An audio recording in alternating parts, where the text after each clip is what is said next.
Japan.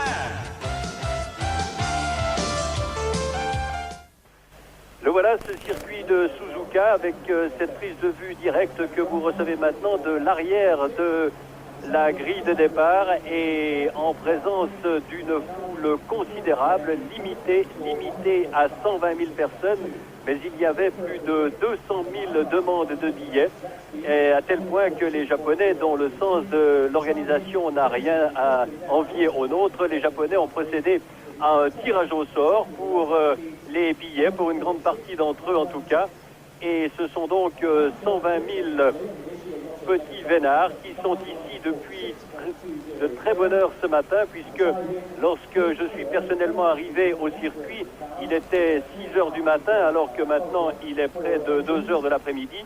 Eh bien, il y avait déjà une foule assez compacte qui était répartie soit sur les gradins, soit qui dormait dans les voitures, soit qui cheminait lentement vers le circuit de Suzuka, au cœur du Japon. C'est vraiment le Japon profond que l'on visite ici, où personne ou presque ne parle l'anglais et bien sûr encore moins le français, où on ne trouve, pour ainsi dire, aucune annonce, que ce soit sur les routes ou dans les gares, qui soit autrement qu'en japonais.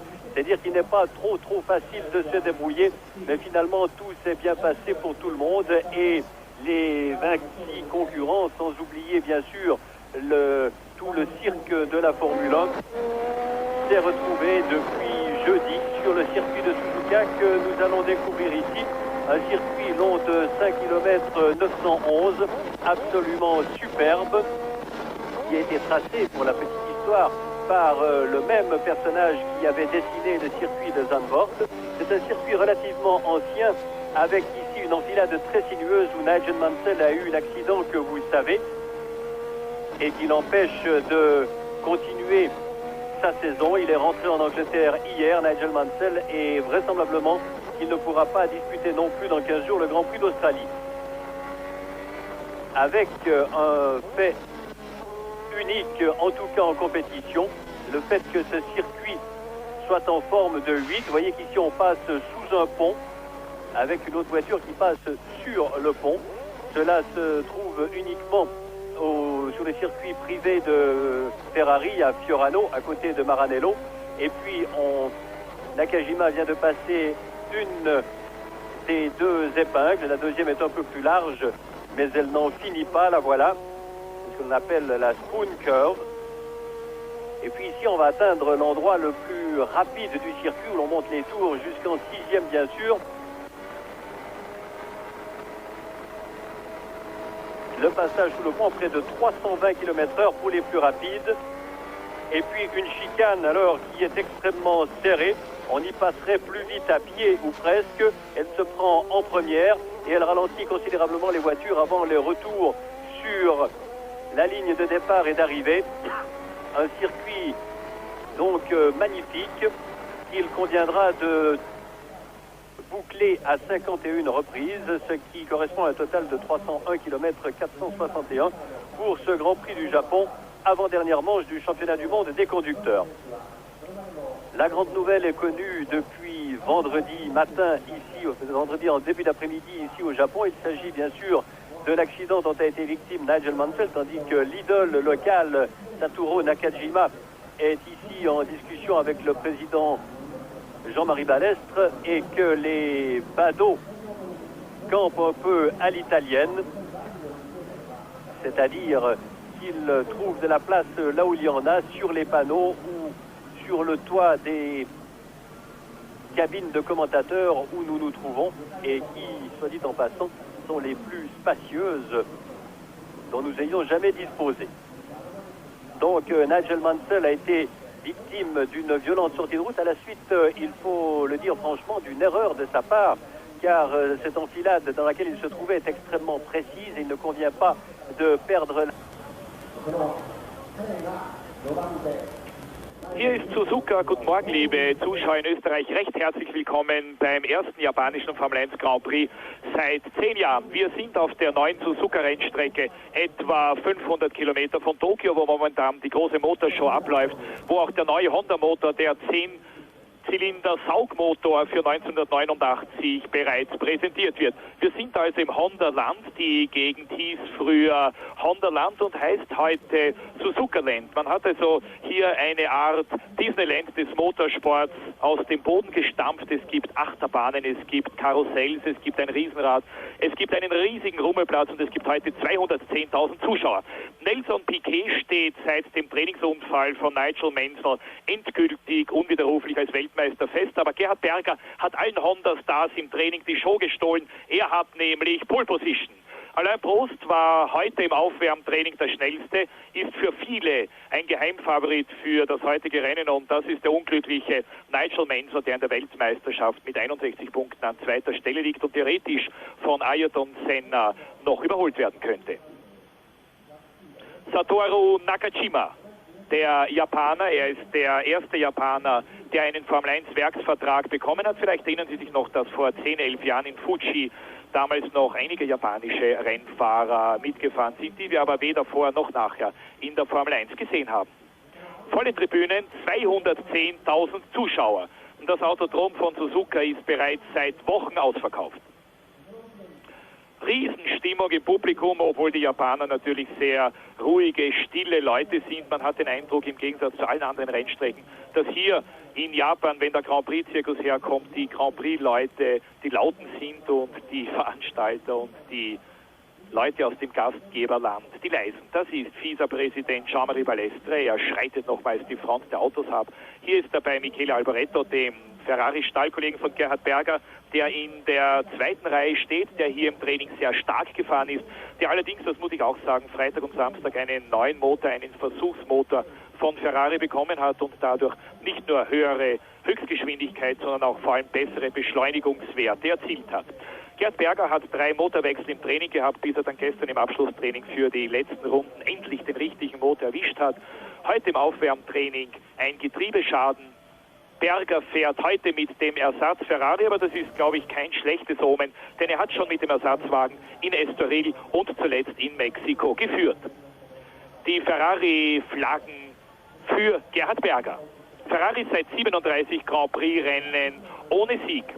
Vielleicht gelingt heute der große Wurf. Gerhard Bergers Taktik ist auf alle Fälle, wenn es geht, mit einem Blitzstart in Führung zu gehen und sich nicht an das Tempo der anderen aufzwingen lassen, sondern selber das Tempo zu diktieren, möglich in den ersten Runden vom Feld wegzukommen, wie ihm das ja in Portugal so gut gelungen ist. Gerd Berger sicher der schnellste Mann im Formel-1-Sport der zweiten Saisonhälfte. Seit Beginn der zweiten Hälfte, seit dem 9. Lauf in Budapest, Gerd Berger immer in der ersten oder zweiten Startreihe, zweimal Pole Position, zweimal schnellste Runde, zweimal geführt. Sein großer Gegner heute, vermute ich, Alain Prost, nicht unbedingt die Honda-Fahrer Piquet, Senna oder Nakajima. 5 Minuten noch bis zum Start. Ich erzähle Ihnen zwischendurch, während wir hier Gerhard Berger in Pole Position sehen. Er fühlt sich in Hochform. Er fährt momentan stärker denn je. Er fährt voll Selbstvertrauen, Selbstbewusstsein. Er fährt sehr aggressiv. Nelson Piquet steht nur in der 3. Reihe auf dem 5. Startplatz.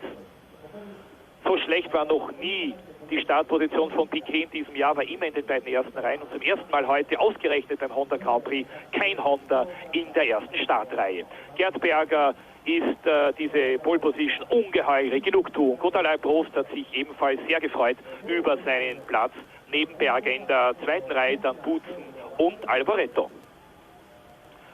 Wie ging's Nigel Mansell, der gestern nach England zurückgeflogen wurde? Der Unfall, der hier passiert ist, am Freitag um 1:30 Uhr Nachmittag japanischer Zeit, hat ja alle im Formel-1-Zirkus schockiert. Es war ein schwerer Unfall in einer der schnellen 3. Gangkurven hinter den Boxen. Mansell hat eine Kurve zuvor nicht ideal erwischt. Der Fehler hat sich dann summiert bis zur nächsten Kurve. Er geriet etwas in den Sand. Dort sind die Reifen ein bisschen schmutzig geworden und schon ist der Wagen von Mansell ausgebrochen mit dem Heck voran gegen den doppelten Schutzwall aus Reifen, aus Gummireifen geprallt. Der Aufschlag auf den Asphalt war so stark, dass Mansell später erzählt hat, ich habe geglaubt, ich habe mir dabei das Rückgrat gebrochen. So vehement war der Aufprall. Und er sagt, ich habe 5 Minuten nach diesem Unfall gewusst, es wird unmöglich sein, dass ich hier in Suzuka fahren kann und wahrscheinlich auch unmöglich in 2 Wochen in Adelaide in Australien. Sehr betroffene Gesichter in der Box von Piquet, von Frank Williams. Gebrochen ist glücklicherweise nichts, aber Mansell hat unzählige Prellungen und Verstauchungen am Rückgrat, Rücken, an den Unterschenkeln. Keine Gesichtsverletzungen und Gott sei Dank, wie gesagt, vor allem auch keine Brüche und keine innere Verletzungen. Mansell wurde gestern nach London zurückgeflogen. Dort wartet jetzt in diesen Minuten auf ihn ein ein Rettungshubschrauber, der ihn dann fliegen wird auf die Insel Man, wo er einige Zeit Ruhe brauchen wird. Die Ärzte wissen noch nicht wie lange, vielleicht einige Tage, vielleicht aber auch sogar 2 oder 3 Wochen.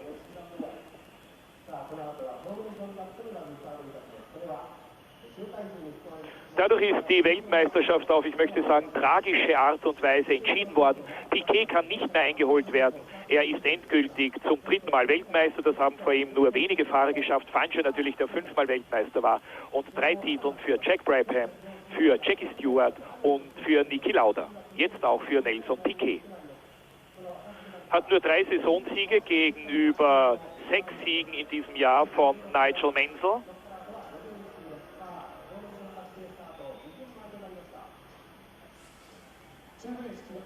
Wichtig scheint noch die Feststellung, dass Piquet im direkten Duell gegen... Welcome to the Suzuka circuit in Japan, where Nelson Piquet has already won the World Championship of 1987 as a result of Nigel Mansell's practice crash on Friday. Mansell might even lose 2nd position in the championship if Senna does well here today and in Australia, because the Brazilian Ayrton Senna is only 10 points behind Mansell. In 4th position in the championship it is Alain Prost, who is significantly 2nd on the grid today and could win this race. In 5th position is the Swedish driver Stefan Johansson, and in 6th place in the championship and in pole position on the grid is Gerhard Berger in his Ferrari. The Constructors' Championship, of course, has already been won by a country mile by the Williams team for the 2nd year in succession. McLaren are 2nd in the championship, Lotus are 3rd, and Ferrari are 4th. And Ferrari are on their way back. In the Grand-Prix at Portugal, Berger took pole position, and now he is in pole position here again in Japan. Next to him, or just a little bit further behind him, is Alain Prost, the reigning world champion. Well, world champion no longer, because that was 1986, and now we have to get used to the fact that Nelson Piquet is the world champion. But Prost is 2nd on the grid to the right of your picture. In 3rd position, behind Berger, is Thierry Boutsen, who led the Mexican Grand Prix so brilliantly and could win today. And in 4th position on the grid, behind Prost on the right, is Michele Alboreto. So it is Ferrari's 1st and 4th on the grid. Now we go round the final parade lap at Suzuka. This is a unique circuit, as you will see in a moment, as Berger leads up to the first turn, which is approached at about 170 miles an hour, exited at about 80 miles an hour. It's a long hairpin. They go up into 3rd gear, and you're looking down now at a series of S-bends, which they go through at over 100 miles an hour. Berger leading. This is the parade lap, and this is Nakajima's car. And Nakajima is higher on the grid than he has ever been. He is in 11th position on the grid. And now they come up to the tight sweeping left-hander, which leads into a right, and that leads to the crossing. The crossing is achieved by means of, there it is, you can see it in the centre of your screen now, a tunnel and a bridge. They're going underneath the circuit at the present moment, and that leads up to the very tight corner you can see at the top of your pictures.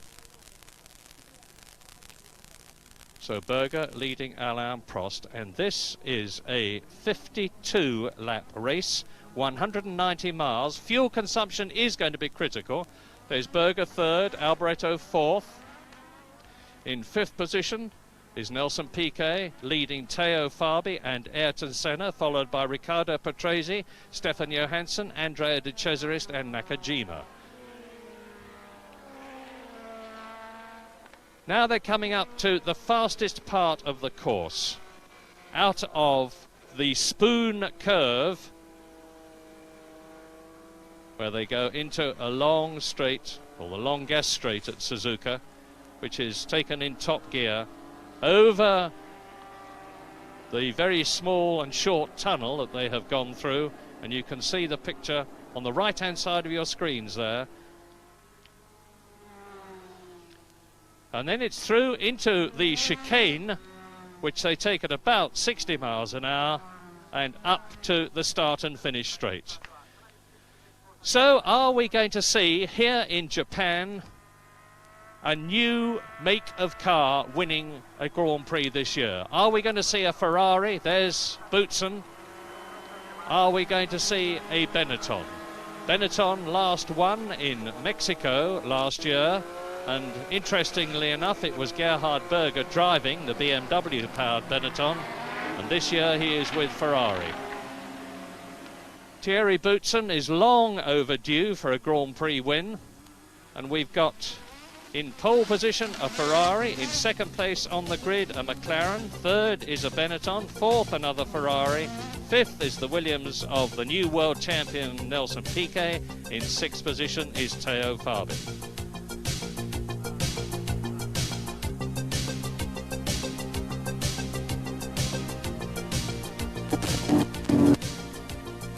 The work of Dr. Harvey Postlethwaite, the English engineer that has effected the dramatic improvement in the Ferrari in recent meetings, thanks to his aerodynamics, thanks to the suspension setup that has been achieved by the Englishman. So now this is going to be very shortly the start of round 15 in the 16-round World Championship, which has already been won by Nelson Piquet. Nakajima 11th in the grid, on the grid, coming up into his position behind Stefan Johansson. So on the left, Berger, pole position. On the right, Alain Prost. In the green and yellow Benetton behind Berger is Boutsen. In the Ferrari behind Prost is Alboreto. It's seconds to the start of the Japanese Grand Prix. Everything clear at the back. It's a long delay. They will be in first gear with their clutches depressed. And away. Beautiful start by Berger, seemingly. Fabi makes a magnificent start, and Alboreto is stalled on the grid. But there was more fuss behind Alboreto towards the back of the grid, car going into the wall on the left as we look, and a bit of a coming together, and yeah, that was Philippe Alliot, who has seemingly gone out of the Japanese Grand Prix already in the Lola. That was the man who was fastest in practice. There he is, Alliot stationary. But now it is Gerhard Berger leading on lap one. Prost second, Boutsen third. Senna up to fourth ahead of Piquet. Nakajima going well, but already Gerhard Berger in the Ferrari on lap one out of 52 is starting to build up a lead in the Japanese Grand Prix. Berger, Prost, Boutsen and Senna. yellow flags now where they're clearing the cars on the start line. You saw as the cars, and here we see it again. Now in the middle of the grid you see Alboreto stalled. There's a bit of a bumping together, nothing too serious, but bad enough to Alliot to put the nose in the pit wall. As Prost having a look down the inside of the Ferrari, but he's settled to play a waiting game. Prost was fastest in the warm-up this morning, although not by a huge margin, and he'll be playing himself in pretty slowly, gently for this race, which is of course his great trademark. He's taking his time in the early part of a race, but Prost, I should think, is pretty keen to finish the season with a win, or preferably two. And here we see the view from Nakajima's car, but he's, by his standards, he had a pretty thin season. He hasn't had much luck mechanically, and he did finally make his first mistake for a very long time in Mexico, so Prost has a fair bit to prove to himself this today. And Berger leading. Now, the question is not whether Berger can get in front, but whether he can stay there. He is in front, as he was in Mexico, but is he going to be able to last the distance? The Ferrari has proved to be very quick in recent Grand Prix, but it has not proved to be reliable because of engine and turbo problems. So we can keep a weather eye on Gerhard Berger leading, and leading by a long way. He's building up a tremendous lead on this, the second lap out of 51. It's 51 racing laps, 52 including the parade lap, which we've of course had. We're on lap 2. Gerhard Berger, the Austrian, who has driven for ATS, Arrows and Benetton, now with Ferrari, and showing the way to his teammate Michele Alboreto, leading on the second lap. In second position it's Prost, in third position it's Boutsen, in fourth place is Ayrton Senna, fifth is Nelson Piquet as you look at the pit lane, and in sixth position it's Teo Fabi. The Ferrari mechanics already ready with tyres. They won't be needed, but just look at the lead that he has. That's Berger leading, and Boutsen is up to second, and Prost is seemingly away. Yes, I think that might have been Prost in the pits. Looking back then, there was some activity down at the far end of the pit lane, and Prost went missing.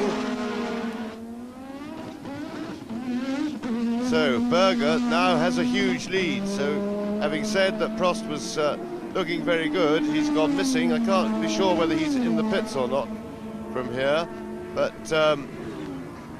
Berger now must immediately start looking after his tyres. It's not a problem with overheating them here, but the wear rate, and there is Alain Prost. So Prost cruising around, obviously, well, they always say, and his left rear tyre is gone.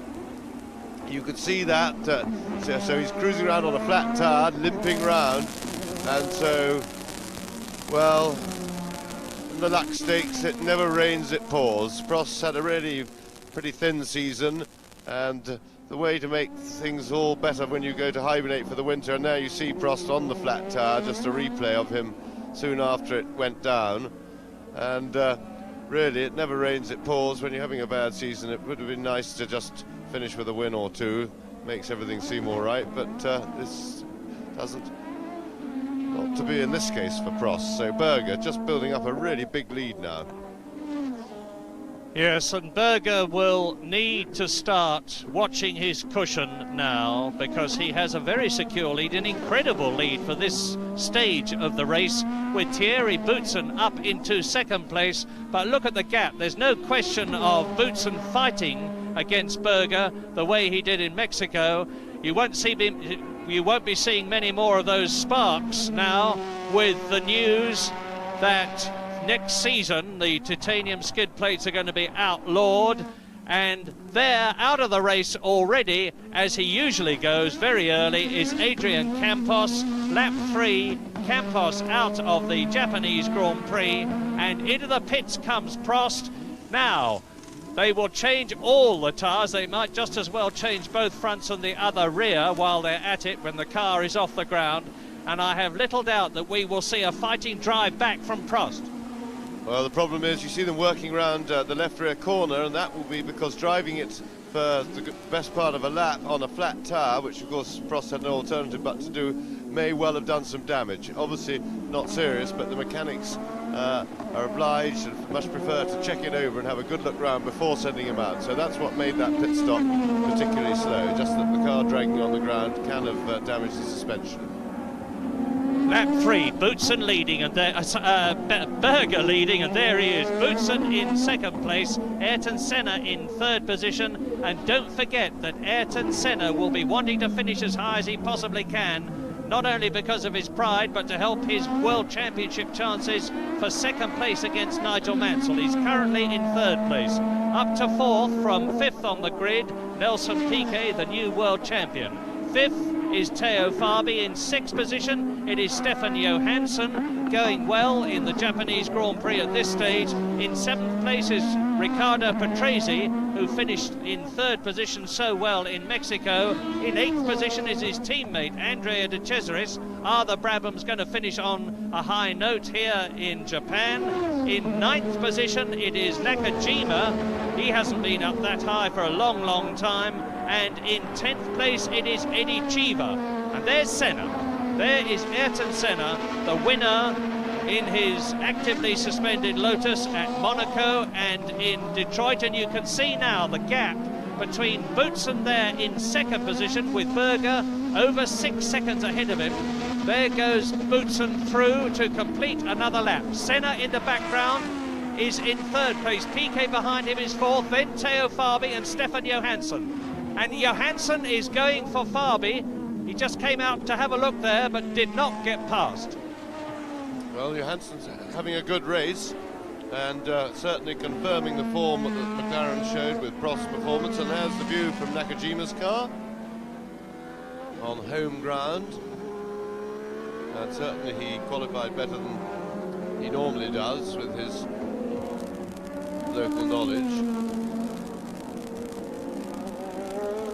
But Johansson is chasing that group. He's come through from 10th on the grid or thereabouts, and really a lot of the sting has gone out of this race, with the championship just being finished by default, the unfortunate default of poor Nigel Mansell, who was pretty shaken up after that big impact shunt that he had on Friday, and it really is a tragic way for him to finish a second season on the trot with disappointment right down to the wire for the championship.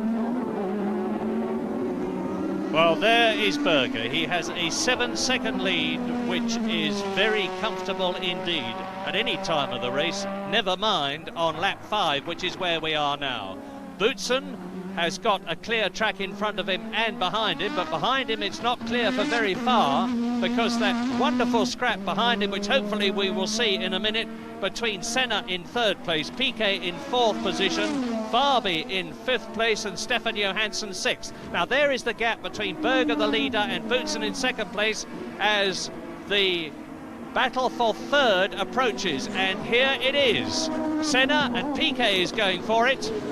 Nelson Piquet has, I think, been a bit stung by suggestions that he took things easy after Mansell had had his crash, as a result of which he only achieved fifth position on the grid, because he has hotly denied that and said he was doing his best, and they had one or two setting up problems. Well, he was certainly taking things easy last night. They had a bit of a dinner party and a lot of throwing of weapons and things, just the way Piquet likes to celebrate, but he seemed to be celebrating more than concentrating on today's race, which of course you'll have to do, because this is a very, very important event for Honda, bearing in mind that we're in the land of honour, and for Honda winning this race today is a matter of honour, and they have told Piquet so, or they told the Williams team, and so Piquet is under pressure to get his act together and win this race. He's got to go some to catch and pass Senna, then Boutsen, and then Berger. And I say again, Berger's problem is the Ferrari going to be reliable? It's looking in great shape as I talk to you. The spark striking up, the car is still riding low, of course. It's only lap 6. Most of the fuel load is still aboard. And Berger will be pacing himself now, watching things very carefully indeed. You'll know exactly what the positions are. Hello, he's missed a gear there. Doesn't want to do too much of that as he goes through to complete his 6th lap. Ferrari lead. Now, Alboreto, you will remember, stalled. Here's Boutsen coming towards us in second place, and Alboreto is flying through the field. From last, he is up to 15th already. Senna third, Piquet fourth, Johansson up to 5th. Fabi down to 6th position. And yes, as James was saying, it's very, very important to Honda to win here today. It's Senna in third position in a Honda-powered Lotus, ahead of Piquet in a Honda-powered Williams in fourth place, who are doing their best for their Japanese engine suppliers at the moment, but it's not good enough, with the Benetton Ford in second place and the Ferrari in first place. Most of all, of course, the McLaren team wanted to win here today, as Senna in third position, Piquet fourth, Johansson fifth, Fabi sixth, on lap 7 go through. And McLaren wanted to win in particular because next year they will have Honda engines, and they really wanted to put it across their new engine suppliers for 1988 here on their home ground. Well, it doesn't look as though they're going to do so with Prost out of the race. Another rotten Grand Prix for Alain Prost, who's won just 3 this year, which is not much by his standards. Well, funny enough, I think McLaren's are in with a shout, because Johansson is really charging around, and if he can get through this group, and he certainly seems to be the man most likely to do that, and emerge in third place and then get after Boutsen, who I'm sure he can catch. If anything happens to Berger, then we could possibly see Johansson on the rostrum. We could indeed, and something else we need to remember at this early stage of the race is that, unlike some of the Grand Prix that we've had recently, the Suzuka circuit is going to be very demanding on fuel consumption. That is Boutsen in second place. Thierry Boutsen, who led in Mexico and then, having run second to Gerhard Berger, had to retire with electrical problems. There is the race order. Berger, Boutsen, Senna, Piquet still fourth, Johansson fifth, Fabi sixth. Here is Boutsen with the Ford-powered Benetton, the V6 Ford. And there is still speculation about whether Benetton, who are using Ford engines next year, will be using an atmospheric 3.5 litre engine, or the turbo that Boutsen is using at the present moment. They have to have 2.5 bar boost instead of 4 next year. Now there is Senna, Piquet, Johansson and Fabi coming up to the hairpin. Capacity crowd here at Suzuka, well over 100,000 people. So great was the demand for tickets that they have been allocated by lottery. First of all, you had to enter the lottery, then you had to win in the lottery, even to be able to buy a ticket here to watch the race. Because this is the first Japanese Grand Prix since 1977, when the race was won by James Hunt. What am I supposed to say about that? That was a very long time ago. 10 years ago. It's all gone a bit hazy, and of course we weren't at this circuit then. We were at Mount Fuji, which actually was not the world's most exciting track, and of course this Suzuka circuit has got much more twists and turns. It's a much more challenging circuit, and really in every way more appropriate for a Grand Prix.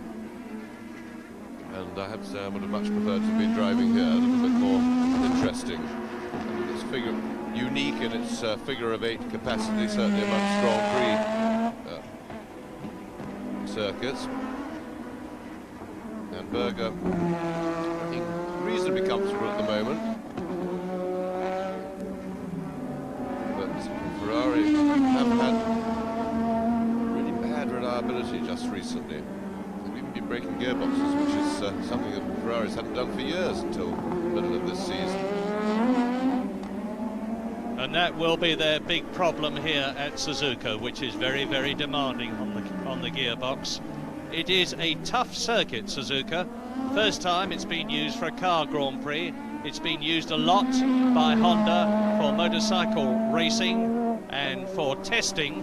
Nakajima, for instance, knows this place like the back of his hand, and he can certainly use that knowledge. At the present moment, he is in 8th position, and the race order on lap 9 of the Japanese Grand Prix, as you watch the comfortable leader, Gerhard Berger in his Ferrari, is Berger in the lead, Boutsen in second position, a battle for third position between Senna in third place, Piquet in fourth place just behind him, Johansson just behind Piquet in 5th position. 6th is Teo Fabi as Berger rides over the curb. 7th, appropriately enough, is number 7, Riccardo Patrese. Up to 8th position has gone Nakajima past De Cesaris, and there is Nakajima closing up on Riccardo Patrese. Nakajima going for 7th place, just as Honda are most anxious to win here in Japan on the Suzuka circuit,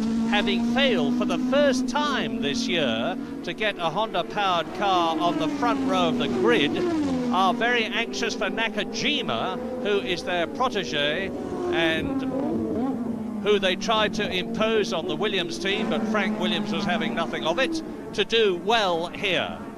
Nakajima's got a 6th place this year, he's got a 5th place this year, he's got a 4th place this year. He'd love to do better than that in Japan. So lap 9, 28 is Berger in the lead, 20 is Boutsen, who is 2nd, 12 is Senna, who is 3rd, 6 is Piquet, who is 4th, 2 is Johansson, who is 5th, and Stefan Johansson too, as you watch Nakajima chasing Riccardo Patrese, who is 7th. Stefan Johansson desperately needs a good finish, because at the present moment it looks as though the amiable and popular and extremely capable Swede, there is the gap between Fabi 6th and Patrese 7th, and it looks as though Johansson has not got a Grand Prix drive for 1988.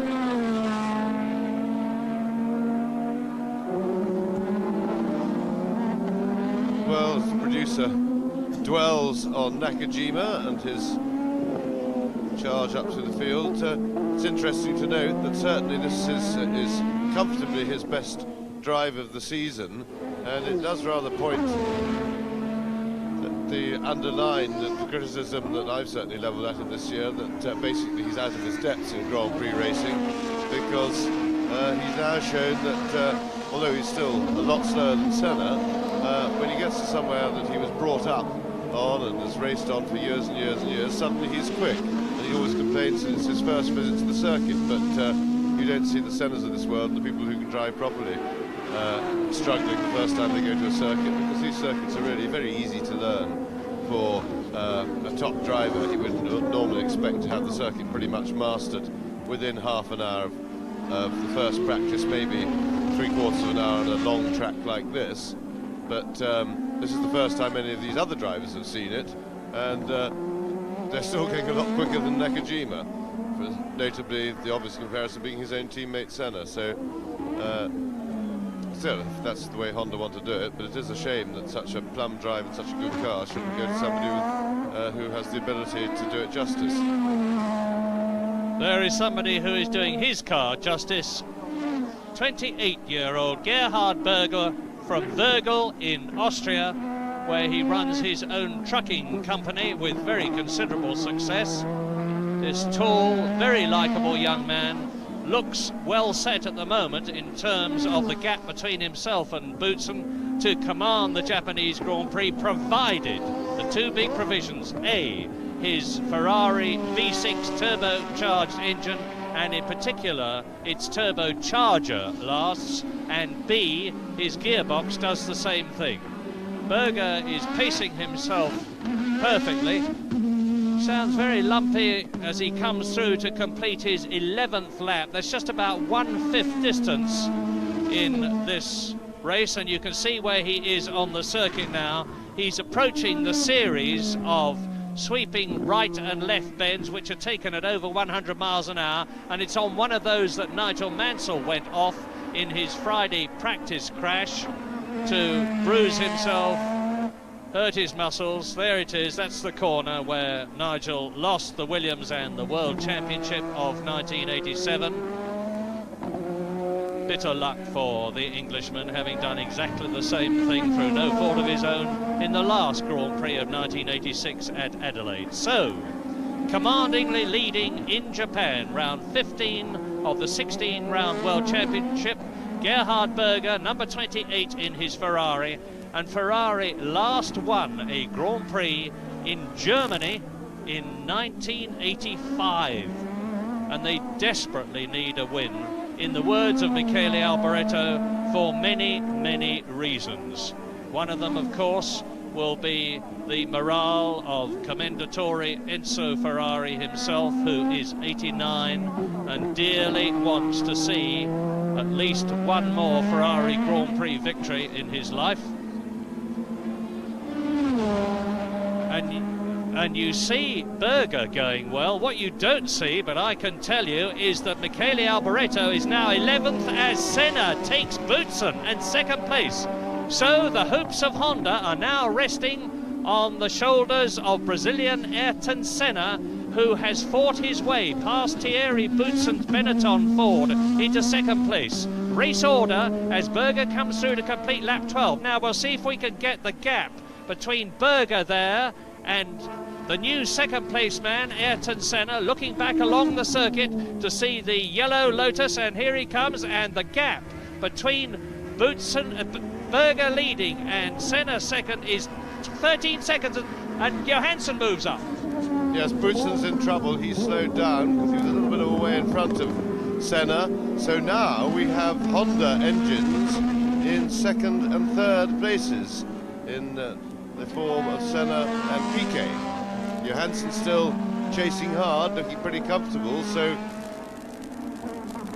there you see the gap, 12.7 seconds. So Berger is slowly easing away, and I get the feeling now that Berger has something in hand, because in the opening laps he was fairly storming away from the field, which was with Boutsen leading the chase, and then he seemed to, the rate of departure into the distance seemed to slow down, and that, if that's the case, I'm quite sure that that's sensible driving by Berger.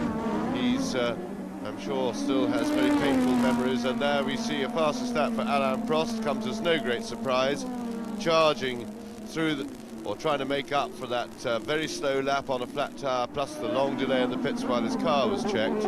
He's really well down, but doing as we would expect from a great champion, and that is going quicker and quicker and trying to charge through the field. So the battle for second place, Piquet chasing Senna, Johansson just a little bit back, covering any mistake, but Berger looking in a fairly commanding position at the front of the field. Now, while you're watching Ayrton Senna in second position, chased by Nelson Piquet, who seemingly can do nothing about his countryman, I can tell you that there is an equally fascinating battle for the 3.5 litre category, which is being led at the moment, to the delight of his Japanese sponsor, by Ivan Capelli in the March. And he is just ahead of Jonathan Palmer in second place. And if Palmer can finish ahead of his teammate, Philippe Streff, and he is ahead of him at the present moment, Jonathan Palmer will add the World Championship in the 3.5 litre category, the Jim Clark Trophy, to his previous successes. European Formula 2 champion, British Formula 3 champion, but now Piquet straining every muscle to get up with, alongside and past Ayrton Senna. Senna second, Piquet third, Stefan Johansson inching up on the two Honda-powered cars in front of him.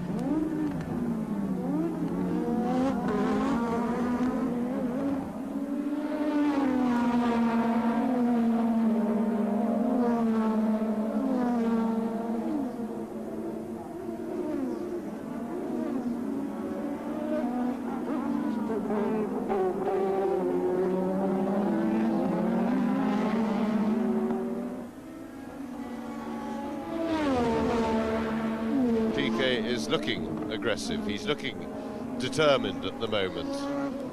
You can't see his face in the car, but just by the way he's driving it, by the fact that he's that close to Senna, shows that he's giving it everything at the moment.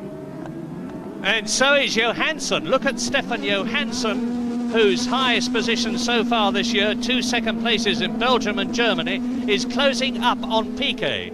Piquet is, I think, being held up a bit by Senna. It's giving Johansson the opportunity to close, but Nelson Piquet will do jolly well if he can get past Senna, who is a notoriously hard man. Yes, add to that the fact that this circuit is really very, very difficult to overtake on when somebody in front of you doesn't want to be overtaken. There's really no obvious passing place, and one really has to wait for a mistake. But Senna is too experienced to just make an unforced error when he's got somebody that close behind him. And Piquet, look, he's trying to get close enough, but of course it seriously increases the workload when you're following somebody that closely. You don't have proper visibility.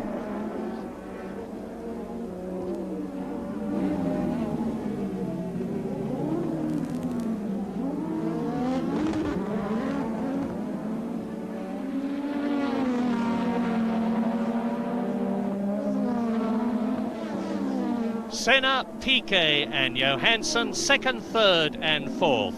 Boots, and that's certainly one of the Zach speeds. I can't see which one it is because I can't see the number, so it is either Brundle or Danner, and we'll try and identify it for you later, but until we can spot the number and check on the lap chart, I don't know who it was. So it's Christian Danner out on lap 15 in the Japanese Grand Prix, 51 lap race, and there's Senna still being chased by Piquet with Johansson third, Boutsen fifth and Fabi sixth. Yes, we're desperately hoping not to get any sort of an off-course excursion on this race, because you will probably see, for instance, in the background here, they've got these big sand pits for the runoff areas all around the course, and the car goes off into there. They're very good for safety and it stops the car quickly, but of course the car gets pretty bogged down, and the clerk of the course has declared already, and here we see the demise of Christian Danner's Zach Speed in action replay, and it looks like an engine blow up, and he's just pulled off and parked it, or maybe, yes, he just put it in gear and it was rocking. So the clerk of course has said, for safety reasons, if a car goes into the sand pit, they're going to stop the race and to give the marshals an opportunity to work on it and get it removed, because of course if another car goes off in the same place and hits it, you can get very nasty consequences when a Grand Prix car at racing speed hits a stationary one. Now, look at this, because that is Nakajima being caught by Alboreto, and Nakajima is in 8th position, and the Italian is shaping up to pass the Japanese driver, who will do his darndest to keep him where he is, behind him, and that gives Riccardo Patrese, and out has gone Capelli. That was Capelli in the March, and he was leading the 3.5 litre category. Capelli out then on lap 16, and that means to say that Jonathan Palmer is leading the 3.5 litre category, as you look at Satoru Nakajima in 8th place, chased by Michele Alboreto. And on lap 16, the race order is Berger leading, and he's got a comfortable lead of 7 seconds as Alboreto has another go at Nakajima. Second is Senna, third is Piquet, fourth is Johansson, fifth is still Boutsen, sixth is Fabi, in 7th place it is Patrese, there is the 8th position man Nakajima in the yellow Lotus, and 9th is Alboreto. Just looking at that picture of Capelli's car parked there, I had a sort of funny feeling that something had broken on the car. The left-hand front suspension, and that is Teo Fabi coming to the pits, coming in slowly enough to make it look pretty terminal to me. He didn't appear to be in a racing mood, but it looked, maybe I'm wrong, we didn't get much of a look at it, but it looks as if the left front suspension was the steering arm waving about, not much other damage, and the other damage seems to be the other side of the car. So no, that's definitely the end of Fabi's race. He's out of the car. And possibly out of his last but one Grand Prix. There is still Australia in 2 weeks' time, but the news is that Fabi has lost his Benetton Grand Prix drive next year, and there is still speculation about who he will be replaced by, possibly Johnny Herbert, the British Formula 3 champion. But now, as you see, Berger leads Senna by 12 seconds, and look how close it is between Senna in 2nd place, Piquet 3rd, Johansson 4th. 5th is still Boutsen with Fabi out. Up to 6th place comes Riccardo Patrese, chased by Nakajima and Alboreto. And the fluid dripping from the back of Teo Fabi's Benetton. That's just engine cooling liquid coming off the overflow. It doesn't necessarily mean to say that that is the problem, but it probably is. Berger leading. Well, Grand Prix racing needs a Ferrari win. It needs a Ferrari win with absolutely no disrespect to Williams and McLaren, who have dominated Grand Prix racing for so long, and deservedly so. But Ferrari, the great traditional name in Grand Prix racing, who have actually won more Grand Prix than any other constructor, have been away from the top rank of the podium for a long, long time. And an injection of scarlet at the front will be no bad thing. But Berger has still got a long way to go. This is his 18th lap. It's a 51 racing laps race, and now Michele Alboreto is in the top 6 and in a World Championship scoring position, because the most likeable Italian is now in 6th position. He has got ahead of Nakajima.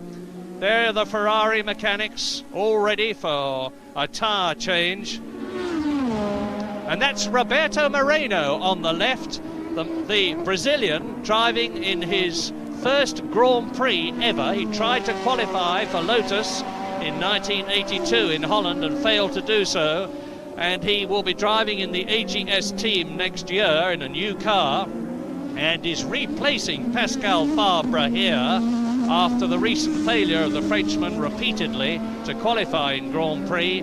And AGS are desperately fighting to retain their sponsorship for 1988 and have slotted the very, very capable Roberto Moreno into their Renault-based car with its Cosworth engine. Now, here's the battle for second. Senna, Piquet and Johansson, and Stefan Johansson going extremely well behind the two Honda-powered cars. And it's interesting, this picture, because you see Senna in the Lotus, which next year is going to be driven by Piquet, being followed by Piquet. And the gap to Berger for this, between Berger and the second place battle, is now has remained remarkably static for the last few laps. Now, at first glance, that would make one suspect that Berger had slowed it down, because he seemed to be able to get away from them very quickly indeed in the opening laps of the race, and then he seemed to ease back. But I would have thought, if that is the case, then that he really should keep extending it a bit, because they've got pit stops to come, and I would ideally like to go into a pit stop, if I could have one without having to push myself too hard, a lead of over 20 seconds, probably 25 seconds. It's the sort of area in which you'd feel comfortable. And here is the battle with Nakajima, trying to forcing his way around the outside of the Brabham and stirring stuff from Satoru Nakajima. But with the uncertainty of a pit stop, like a wheel getting jammed on and things like that, I would have thought around 25 seconds, if one can get it, as I say, without having to push things to the absolute limit. And it certainly looked, with the opening laps form, as if Berger had the speed on the others to be able to do that. And we can expect to see tyre stops any time from the 20th lap onwards, rather less than half distance. And Berger is on his 20th lap now, with Senna flying along in second position ahead of Piquet. Senna has not had a great deal of success in recent Grand Prix. He's got 2 wins and 3 second places and a third behind him. But in recent Grand Prix, for one reason or another, he has not done as well as he would expect to do. Well, Piquet will not be happy. He will want to finish well up in his new World Champion situation. But not the happiest of men here at the moment is Mr. Yoshitoshi Sakurai, who is the Grand Prix Formula One boss of Honda and who rules his empire with a rod of iron. And he's not happy because Suzuka is owned by Honda. Honda have done everything they can to popularize Grand Prix racing in Japan. And of course, they want a Honda-powered car to win here today. which it is showing no sign of doing at the present moment. That's the McLaren pit, ready to get Johansson in, I would suspect, because of course Prost is out on comparatively fresh rubber, although he stopped early on in the race.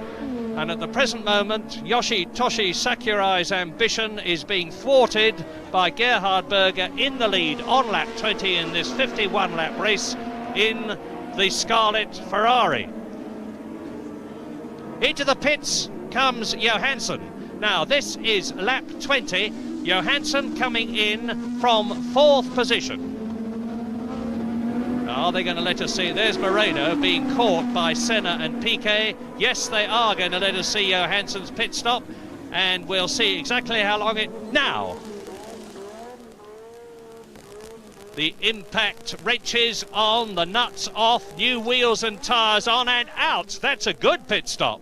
Under 8 seconds, Stefan Johansson. Yes, good stop for Johansson. Be quite a big time penalty here for the pit stops, as it's a rather complicated entry to the pit lane and a lot of time is lost. Alain Prost catching Nakajima now that Johansson has been into the pits and changed his tyres.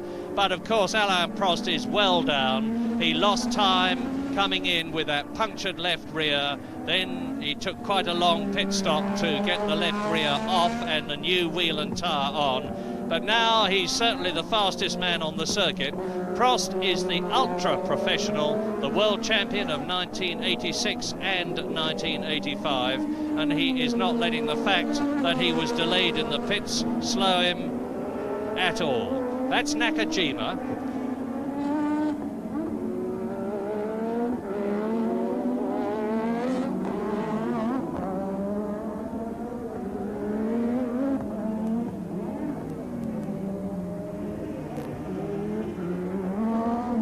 Now the race order on lap 20, Gerhard Berger leading, Ayrton Senna still being challenged every inch of the circuit by Nelson Piquet in 3rd position. So Ferrari, and you just saw it fleetingly there, leads. Lotus 2nd, Williams 3rd, Ferrari engine leads, Honda engines 2nd and 3rd.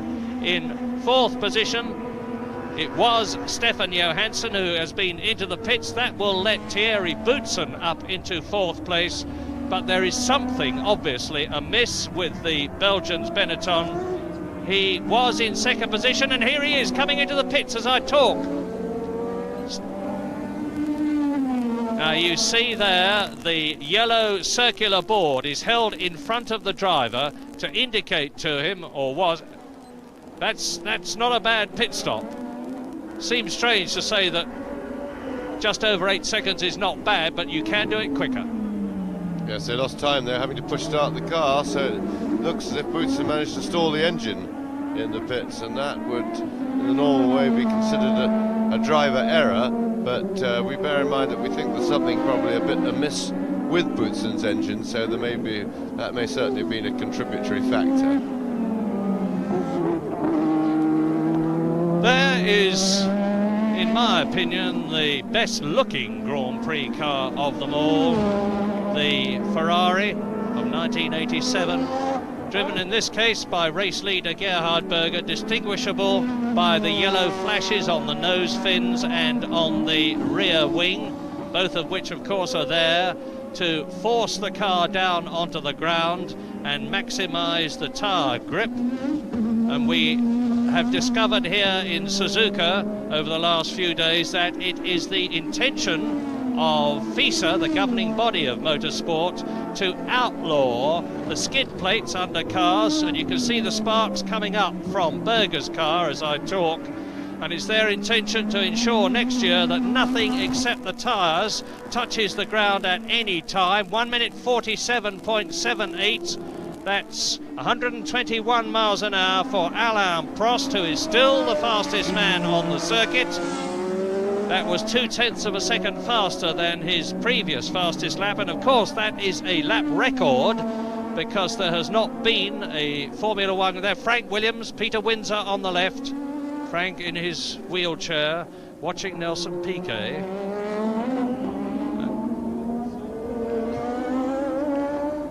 Piquet's got a problem. We've just had a message from the Williams pit as Nakajima comes in to have his tyres changed in 7th place. And the problem is that Nelson Piquet has got oil on his visor. This is an indication of how marvellous modern communications are. Piquet has told his pits by radio that he has oil on his visor, which is interfering with his vision, and we're telling you. Yes, but I thought when he comes into the pits, he won't be as unlikely to be following Senna so closely, which is presumably the source of the oil. And of course, while they do change his tyres, somebody can lean over with a rag and give his visor a very good polish, as of course he can do using his sleeve or a rag, whatever he carries in the car for that purpose. If he, one presumes, with his experience, of course, that he would be carrying something.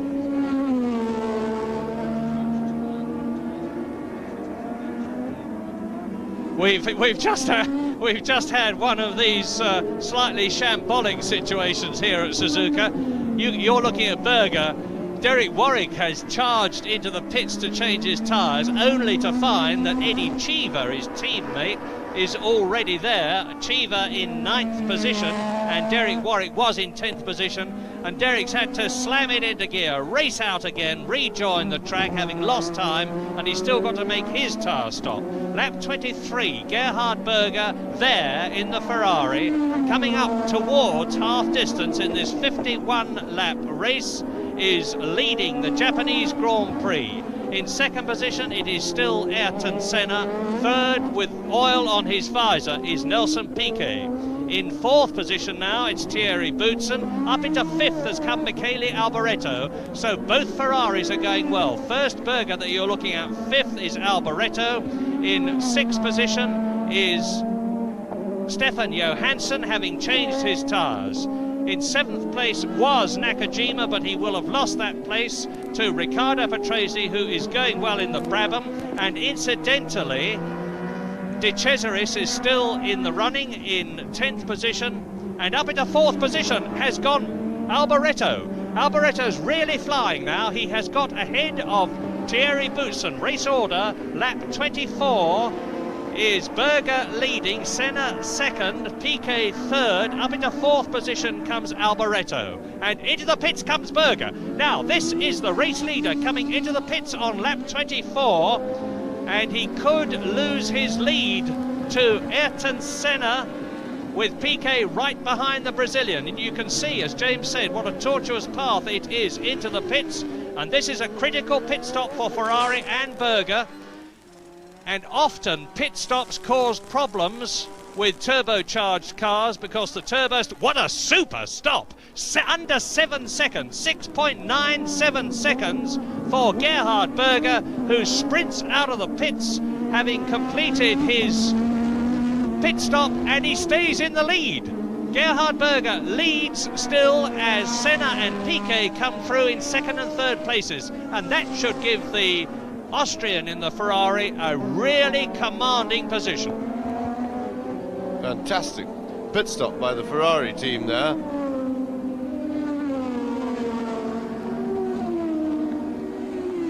And a fantastic race here with Nelson Piquet seemingly not able to do anything at all about Ayrton Senna.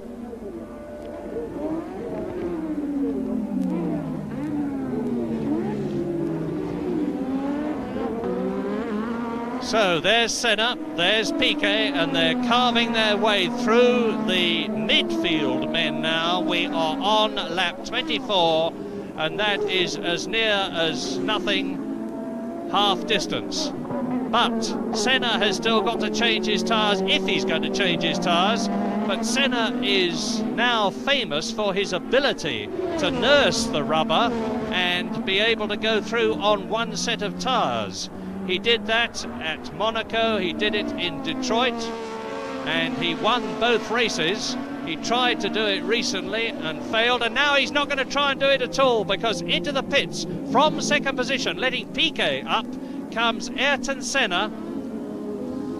Now, the fastest pit stop we've got so far is 6.9. And Piquet is coming in behind him. They came in together, both Piquet and Senna. So this will be interesting to see if a moment for Piquet to make the overtaking manoeuvre. Now, this is up to the crews, not so much the drivers, this pit stop. And Senna sounds like he's gone. There goes Senna. And the Williams team, slow by their normally very high standards. And so the two Brazilians join in just the same order as they were when they left, and that allows Berger back into the lead, as Johansson, I would guess that is. No, that must have been Prost. Johansson's already been in, of course, so that must have been Prost. So now all the main contenders have made their pit stops. We'll have it, let it settle down, and then try and work out exactly where everybody is. As the Japanese technicians receive the telemetry messages from the Honda engines, there is Berger in the Ferrari. So now the top men have changed tyres. Berger that you're looking at is on a new set of Goodyears, so is Senna, so is Piquet, so is Johansson. And the Ferrari is going well. I was saying earlier on that when they come into the pits and stop, the turbocharger, which runs at an absolutely fantastic temperature, can cause problems. And sometimes, in fact very often afterwards, you'll see that distinctive plume of white smoke that we saw from Berger's Ferrari in Mexico when he exited the race. Let's hope for his sake that he doesn't see it, we don't see it again, as he crosses the line to complete his 25th lap. Now he has gone just about half the way. He's halfway round his 26th lap. It is a 51 lap race, and Gerhard Berger from Austria is going well, as into the pits comes Alboreto. Alboreto in. Now 6.97 seconds was Berger's time, and it's a 8.4 for Michele Alboreto in the Ferrari, and that was on lap 25, half distance. Berger leads. In second position now is Stefan Johansson. In third position it's Senna, and in fourth place it is Piquet.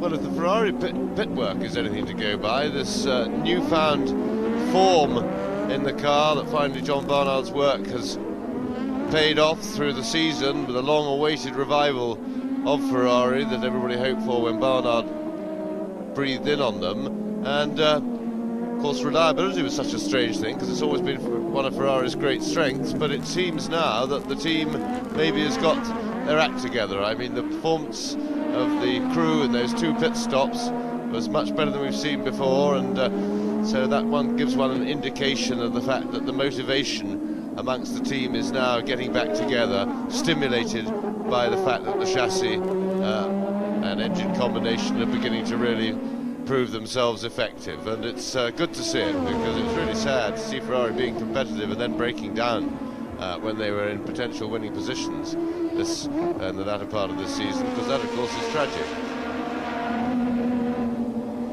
And this is the battle between Senna and Piquet, and off has gone our old friend Andrea De Cesaris. He's lasted pretty well for him, but De Cesaris out again on lap 26, and he was in 9th position at the time. So Andrea De Cesaris off, as you saw Piquet and Senna in reverse order. There they are, Senna in 3rd position, Piquet in 4th place.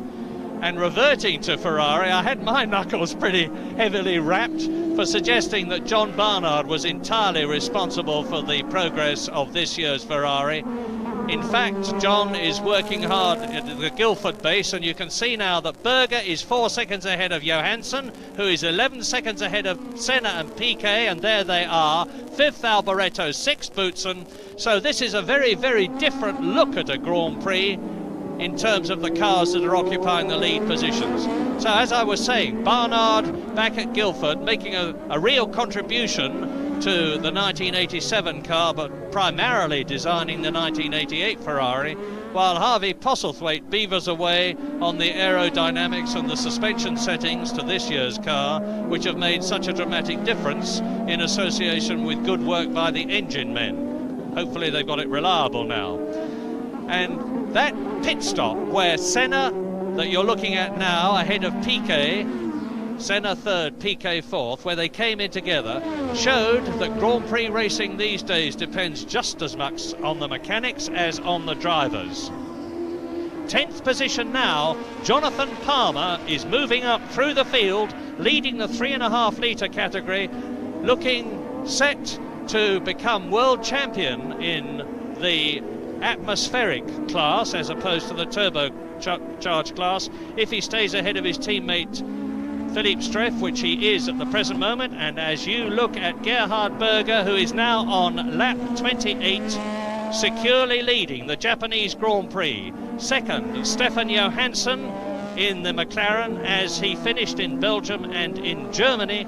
Third is Senna, fourth is Piquet, fifth is Alboreto, sixth is Boutsen, in seventh position is Nakajima, eighth is Patrese, ninth is Eddie Cheever, and in 10th place is Jonathan Palmer, leading the 3.5 litre category. And that is Berger catching and about to pass Martin Brundle, the Englishman from South Wootton, in the Zack-Speed. Martin, we believe, has re-signed for the German team for 1988. There were strong rumours that Martin Brundle would be going to the two-car March team for 1988, but that's been scotched with the news that another Brazilian, Mauricio Gugelmin, will be in the second March. So there's Brundle, chased and about to be lapped. And now we join Nakajima as the Lotus goes underneath the bridge, down towards the hairpin curve, the left-hander, which they take at about 70 miles an hour. Now he's building up to 120 miles an hour as he approaches the left-handed spoon curve, which is taken at about 120, round the right-hander to approach. And Nakajima, remember the last shot we saw from a previous Grand Prix was of Nakajima driving with great aplomb straight into the back of, there's Innis Ireland in the background there, straight into the back of Derek Warwick's Arrows and removing the right front wheel. Well, you're with a Grand Prix driver at speed now, on his home circuit, Satoru Nakajima, who is in 7th position, trying to get into the points, which he was last in at San Marino. So he's last in, to be strictly accurate, at the British Grand Prix, which is his highest position, where he finished in 4th place, Nakajima.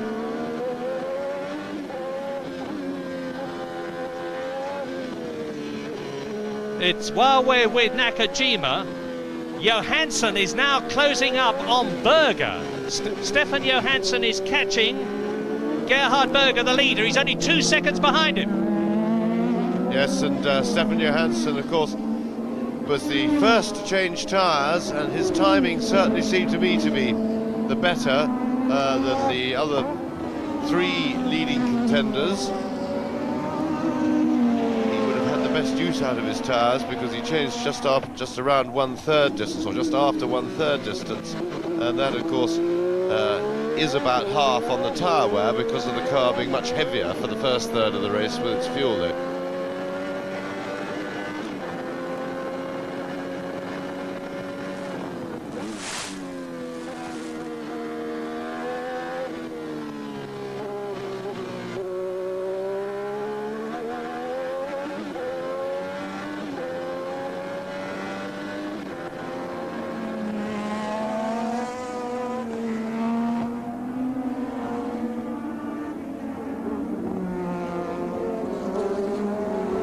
There is Johansson, and getting pretty close. So, battle is joined. Indeed it is. 2 seconds. I just took it on that corner. Gerhard Berger on lap 31 leads Stefan Johansson by a mere 2 seconds.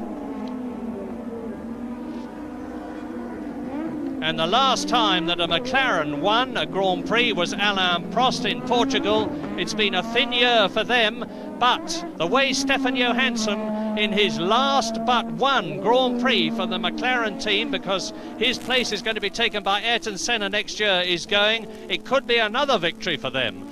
Johansson 2 seconds now behind Berger, 11 seconds ahead of Senna, who has got Piquet right behind him in 4th position. 5th Michele Alboreto, 6th is Boutsen, 7th is Nakajima trying to get into the points, 8th is Patrese, 9th is Chiva, and still in 10th place as you look at the race leader, chased by Stefan Johansson. 10th is Jonathan Palmer, leading the 3.5 litre category, leading the World Championship in the atmospheric class, and we are on lap 31. Are we going to see a Ferrari win again over the line to complete his 31st lap out of 51? There's Johansson second. Now the Ferrari looks in good shape. Berger will have no problems with tyres, of course, because he has already changed them. 2.5 seconds, the gap is increasing slightly, but Berger is in his 51st Grand Prix now, having made his name originally in saloon car and then Formula 3 racing, joined the ATS team, drove for Arrows, then last year for Benetton where he won the Mexico Grand Prix. And now Stefan Johansson is really making a bid. Stefan is one of the many drivers on the circuit today who has got radio in his car.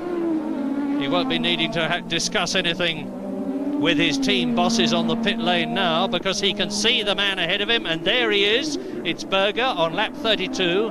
Ferrari leads, then McLaren in 2nd place, Lotus of Senna in 3rd position, Williams of Piquet in 4th.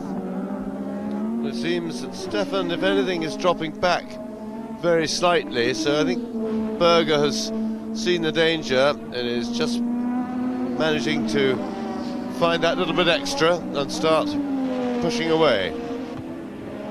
Bad news for Honda. That's Derek Warwick, incidentally, who has just been caught, passed and lapped by the leader, Gerhard Berger, and Warwick is in 11th place. And now Johansson's got the problem of getting past the Englishman's Arrows as Berger goes through. Here he is to complete his 32nd lap.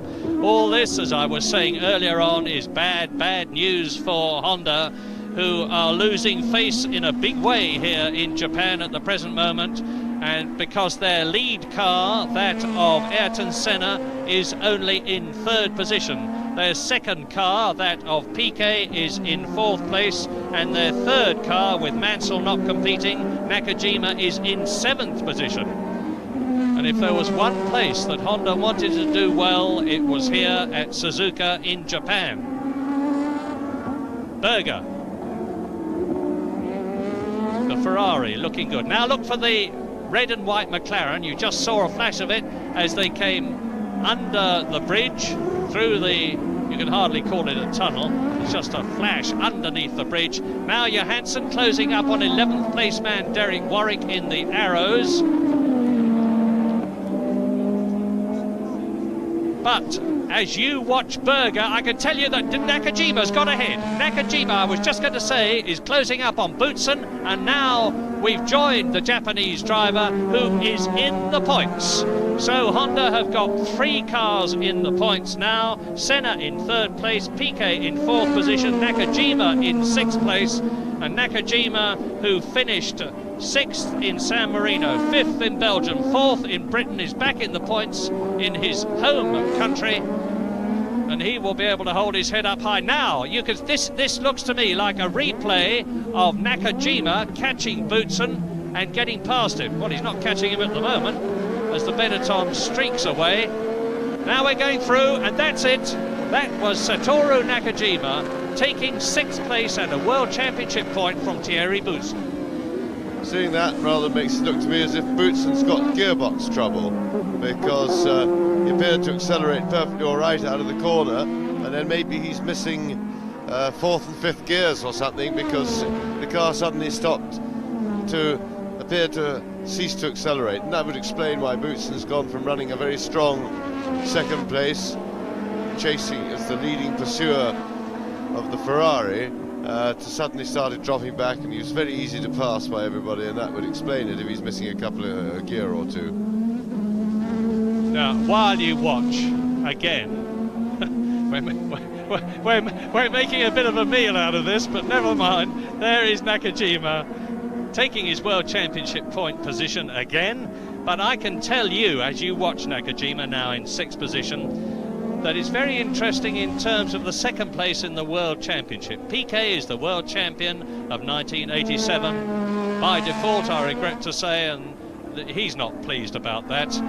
But Nigel Mansell, in 2nd position on 61 points, is now being caught in the World Championship by Ayrton Senna, who is 3rd on 4 points, and he can count them because Senna has scored 10 times so far this year, and you score 11 times out of the 16 rounds before you have to discard points. So Mansell will need to race in Australia to preserve his 2nd place in the championship, where Senna could do well, of course. And let us hope that Nigel has recovered from the muscular strain and the bruises in less than a fortnight's time, because he, with all of us, will need to be going to Australia next weekend. So Berger now the fastest man, 1:45.5, 124.18 miles an hour. And he's very clearly totally in charge. Yes, and so that clearly demonstrates that the threat from Johansson produced a response from Berger. It's great credit back in the cockpit with Nakajima. The final S-bend there, very tight there, taking, as everybody does there, quite correctly, a bit of a shortcut over the curbs. And that is Martin Brundle in the Zach speed once again, failing to get to the end of a Grand Prix. I have to say, gone further than average by quite a long way for the car, but poor Martin Brundle once again disappointed. But certainly Berger, when faced with the threat of Stefan Johansson, was able to just shift it up another gear, and a tremendous credit to just how competitive the Ferrari is now, that he can just move it on. Certainly the car looks absolutely magnificent. We just have to hope, for everybody's sake, that it holds on for reliability, and nobody, I'm sure, hopes that more drastically than Gerhard Berger, who of course is still in pretty much a fair bit of disgrace after losing Ferrari, well, potentially a win in Portugal with his mistake just within sight of the finishing line virtually, and again by taking out any chance in the Spanish Grand Prix once again with his own mistake, filling the radiators with rubbish that then caused the engine to overheat and blow up. So, and he took 1.6 seconds he added to his lead then. Look at that, he's really flying, and I just hope he remembers Portugal, because he doesn't have to go that quickly. He's shown Johansson what he can do, and now he can just ease away. There's no rush. He's obviously, half a second a lap would be enough. Well, they say that one of the most important men in Italy is Enzo Ferrari, and if Gerhard Berger stays where he is now and wins in Japan and brings a Ferrari home to first place in a Grand Prix for the first time since Germany in 1985, when his teammate Michele Alboreto won, he will certainly be second only to the Commendatore, I would think, and will have more than regained his honour after the frightful gaffe that he made in Portugal, where he was far from popular and took a dreadful drubbing from the Italian press. Now he's coming up again to lap Roberto Moreno, the Brazilian, in the AGS, and Moreno is no mean driver. He not only made the AGS go incomparably faster than Pascal Fabre was ever able to do, not surprising because Moreno is a very capable driver with a lot of experience, but in testing the Williams recently, when he stood in for Mansell and Piquet, he was actually quicker than Nelson Piquet had been in qualifying at the same circuit. So that's how good Roberto Moreno is.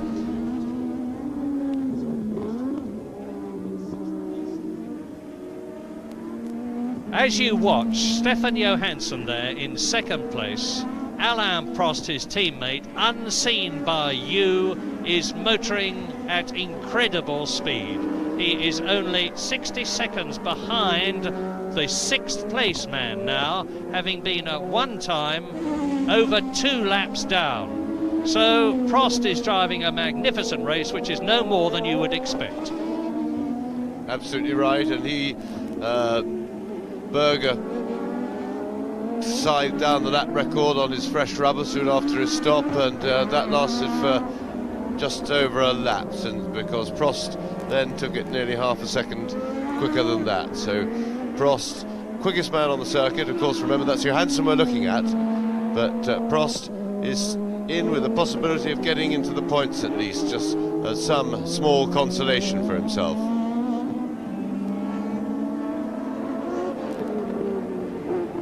Stefan Johansson on lap 37 in this 51-lap Japanese Grand Prix, and Ayrton Senna now pulling away from Nelson Piquet. The difference, as you see, is just under 2 seconds. Nelson Piquet, the world champion, I am sure, particularly in the light of the importance of the Japanese Grand Prix to Honda, for whom he's driving next year for Lotus, as well as this year for Williams, will be trying his darndest, but he's making absolutely no impression on Senna.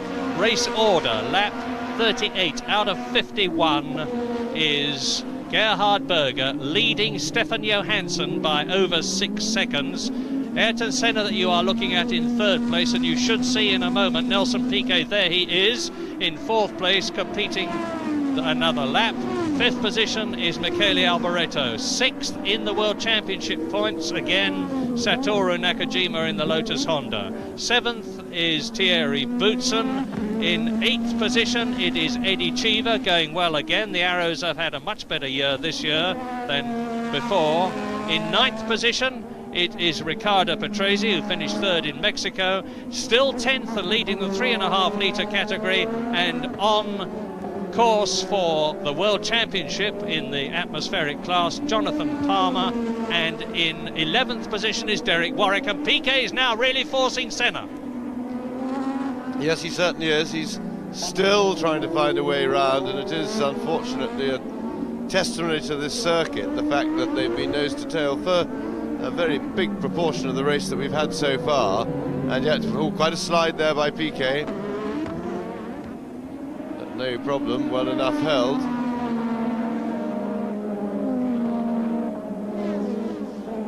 And it is a problem. There's an exciting picture of a redundant tyre with the various messages and arrows on it to show which direction it goes, and Piquet having a look, but really Senna's too experienced to make any error in front of him, and really that's what he needs. There just isn't room to get a good run at somebody and get inside them under braking. And while you look at Senna and Piquet, look a little further back behind Moreno in the AGS, and you will see the redoubtable Alain Prost's red and white McLaren. And it's going to be more than interesting to see what he can do about Piquet and Senna when, as it seems inevitable to me, he will catch them. This is lap 39, and he will still, of course, be a lap behind them. Don't run away with the idea that he's about to move up to fourth place. There he is in the background. Prost is a lap behind, but catching Senna in third place, Piquet in fourth, with still Johansson second, and of course Berger in the lead on lap 39 in the Japanese Grand Prix. Fifth position is still Alboreto, sixth is still Nakajima. What a wonderful scrap this is. Two identically engined cars, the active suspension Lotus of Senna and the passive suspension Williams of Nelson Piquet, with Alain Prost inching up on both of them. Now, how is the world champion of 1986 and 85 going to cope with the new world champion of 87, who, by the way, Nelson Piquet was also world champion in 1981 and 83. He has joined the greats like Sir Jack Brabham and Jackie Stewart and Jim Clark, who have won 3 world championships. Nelson Piquet.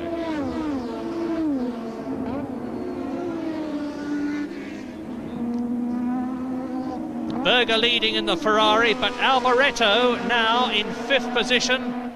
Again, Piquet. Is Piquet going through? No, he's trying. But Alboreto's got a problem. He's back at the Ferrari. He's dragging and sparking round the circuit.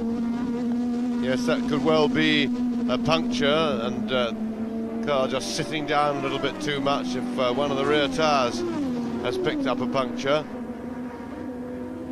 If it's not that, then it's probably something a lot more serious around the suspension department. So, Prost's problem, of course. Well, Piquet let Prost go through. He saw him coming. He would have known that Prost is only unlapping himself and not here to overtake. So that was quite sporting of Nelson, because it meant that he just lost a little bit of ground in his battle with Senna. But of course, he's shown that he can make that up pretty quickly. But what he can't do is what nobody can do, and that is get past. Now, will Senna also spot that Prost is not involved in racing with him, and thereby let him through? Well, I think Piquet lost a bit of time there, just a fraction of a second, but as James said, he'll make it up. And we're now on lap 40 in this 51 lap race with, and we should not lose sight of the fact, a Ferrari within striking distance of winning a Grand Prix for the first time for well over 2 years. As the Williams mechanics take off the electric blankets. So who is Piquet obviously getting ready to come in again. He must have radioed them. They're the Japanese Honda technicians. So Piquet dropping back, perhaps because he's got a tyre going off, or some tyres having gone off. And now Prost right up with Senna, wanting to unlap himself and get on the same lap as the Brazilian. Now, will Piquet be coming in this lap? It looks to me as though he could well be. No, he's not. He goes through. But with the covers off, the tyres in the pit lane will be losing heat, and they can't put them on again quickly. So I would expect Nelson Piquet to be coming in at the end of the 41st lap, which is the one he's on now in this 51 lap race. And if that is the case, how will he be in relation to Michele Alboreto? Well, all right, because as we know, Alboreto's got a problem. Lap 41 then, Berger leading comfortably. Johansson in 2nd place, Senna that you see now in 3rd position, in 4th position and dropping back now, Nelson Piquet. 5th is Alboreto with a problem, 6th is Nakajima. It is not inconceivable then, the way things are, that Nakajima could finish in 4th position. Prost large in the mirrors of Ayrton Senna's Lotus Honda, but Senna not yielding a fraction of an inch to the 1986 world champion Alain Prost on lap 41. Berger still in the front, the Ferrari running reliably. Yes, a little bit frustrating for Prost, because of course, there's Berger steadily pulling away. He's now got his lead back up over 11 seconds, so he'll feel a lot more comfortable. But Prost, of course, will be a bit frustrated sitting behind the Lotus, because if he was allowed to continue with his progress, could be looking to get into the points. He was catching within striking distance of 6th place man, but any hold-ups, and of course this will reduce his chances, and Senna doesn't really wouldn't be aware of the fact that Prost is actually chasing for a point or two. and he's under no obligation to make life easy for him. But on a circuit like this, if you just don't make life easy with somebody, you're in fact making it very difficult indeed.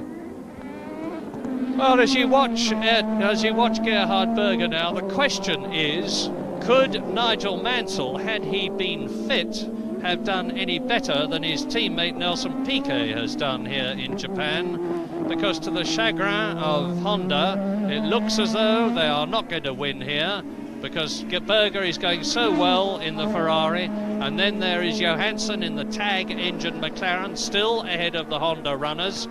Nigel Mansell has consistently out-qualified and beaten Nelson Piquet in races both last year and this year, so it's not unreasonable to imagine that he would have been further up the field than Piquet is at the present moment. But so well is Berger in the Ferrari there going, having completed now 42 laps, that I must say I doubt whether even Nigel Mansell at his very formidable best could have done much about the Austrian. Now we're back with Nakajima, or we were. So there is Berger going through and taking Alex Caffey, who has actually managed to keep the Acela going for 40 laps, which is just about the longest it has gone in Grand-Prix racing this year, with the exception of San Marino, where he finished in 12th position but did not do the full distance. So there is Nakajima, and he's got behind him Yannick Dalmas, the extremely capable young French driver who drove his first Grand Prix in Mexico to finish in 9th position overall and 4th in the atmospheric class, and he's going very well here in Japan. But it's Jonathan Palmer still in 10th position, leading the atmospheric class, as Nakajima rockets along 6th place. Ahead of him, Alboreto 5th, Piquet 4th, Senna 3rd, Johansson 2nd, and Berger, of course, the race leader. And this is lap 43. Here is Alboreto. Now you see what I mean when I said he was striking sparks, but it doesn't seem to be stopping him as Nakajima comes towards us. Boutsen behind him is still running in 7th position. So Boutsen has obviously got a problem which may be power and may be gearbox. It's slowing but not stopping the Benetton.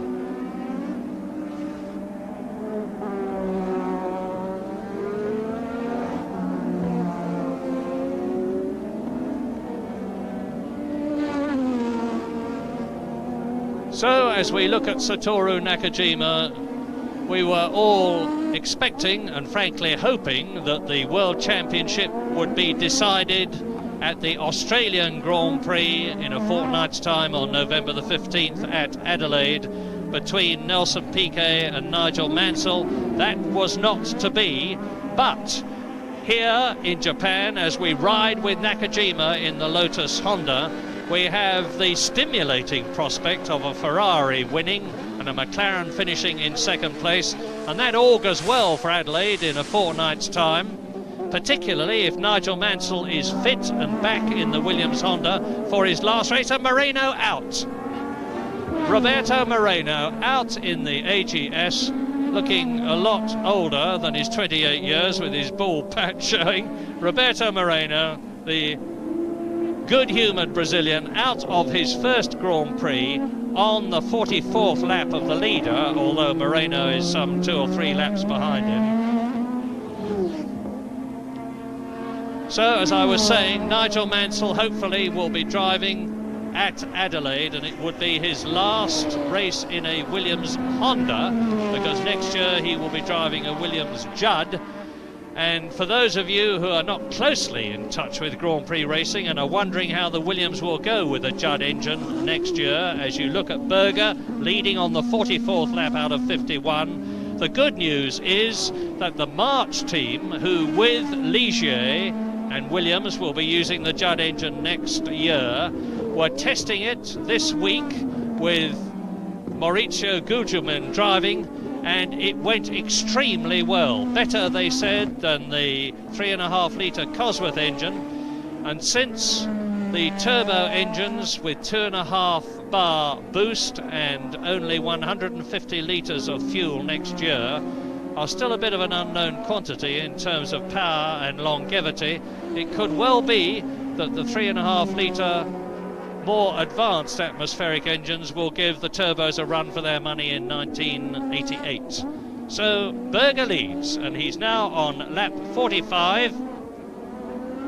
7 laps to go, including the one that he's on, and all over Italy, and certainly in the Ferrari pit, its fingers, legs, everything crossed, hoping for the best for 28-year-old Gerhard Berger in his 6th year of Grand-Pri racing, 6th year of racing, and his 51st Grand-Prix. Looking as though he could finish in winning position as he was in Mexico last year in the Benetton, and there is Johansson in 2nd place. Yes, we're talking about Piquet having oil on his visor, and if you look at the state of the rear wing, and you can actually see it on the helmet, Stefan's helmet, that there's been a lot of oil and rubbish thrown out, possibly by Senna's car, because he was leading that group, and certainly Stefan would have been cleaning up the visor. You got a good idea on the nose of the car too. So one very grubby McLaren, and that would be oil with dust then sticking to the oil and making it really quite black. Stefan Johansson, last Grand Prix but one in the McLaren tag. He finished 2nd in Belgium, he finished 2nd in Germany, he finished 3rd in Spain and Brazil, 4th in San Marino, 5th in Portugal, 6th in Italy, but he's had some very hard luck drives. Who will forget, for instance, his German Grand Prix drive, Stefan Johansson, finishing 2nd on 3 wheels. But still the battle between Senna and Nelson Piquet for 3rd position rages, and Piquet doing his darndest to catch and take his countryman, but he's not going to do it unless Senna puts a foot wrong, and he's not famous for doing that. Senna's had a good season in terms of reliability and points finishes, but not the season he was hoping for with the active suspension car Lotus, which he hoped would give him an advantage. Won twice in Monaco and Detroit, 3 second places, 2 thirds, a 4th, 2 fifths, and that means he's 3rd in the championship with 51 points. He will get 4 points for finishing in 3rd place if he does so here in Japan, and that will move him up to 55 points, 6 points behind Nigel Mansell in 2nd position in the World Championship on 61 points, notwithstanding the fact that he's not racing here in Japan. Recuperating at his Port Erin home in the Isle of Man. So this is lap 46. It's a 51 lap race. Gerhard Berger leads as he has led since the first lap. If Berger finishes and goes the distance, and it would be cruel if he did not, but stranger things have happened in Grand Prix racing, it will be a crushing win for him and Ferrari, and a magnificent return to the front. Here is Berger. Well, he is striking sparks, which at this stage of the race seems strange, because the fuel load will be light and the suspension should be up and the back of the car well clear of the ground. I wonder why. Yes, well, certainly, and Piquet coming slowly into the pits, and a little puff of smoke then, in fact getting a gathering puff of smoke, so that looks like trouble, yes, and that is serious engine problems. Looks totally terminal.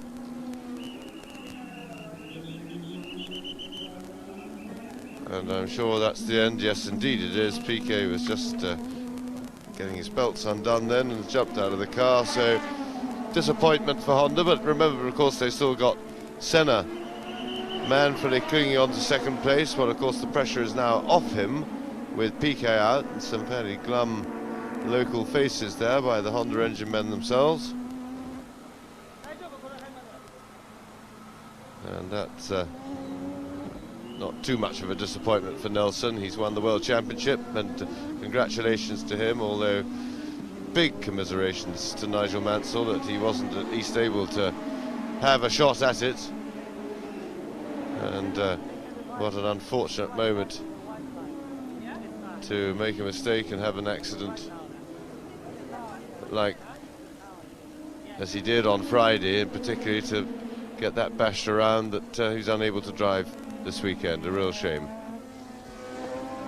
Well, a bit of disappointment for Piquet, because he must have hoped to do well in his first race as world champion of 1987, particularly here in Japan. But it was not to be, and you probably saw Mr. Sakurai, because you saw Sakurai on his headphones as he was in shot there, the boss man of Honda, and it's not going to be a good day for him when he goes to bed in Japan tonight here, because it looks like victory for Ferrari. Berger second for the McLaren tag. The first Honda powered car will be the Lotus of Ayrton Senna, and Caffey has not gone the race distance because on lap 48 Caffey retires the Osella, but he has at least got the consolation of knowing that he's gone much further here in Japan than he has in virtually any Grand Prix. And René Arnoux, watching from the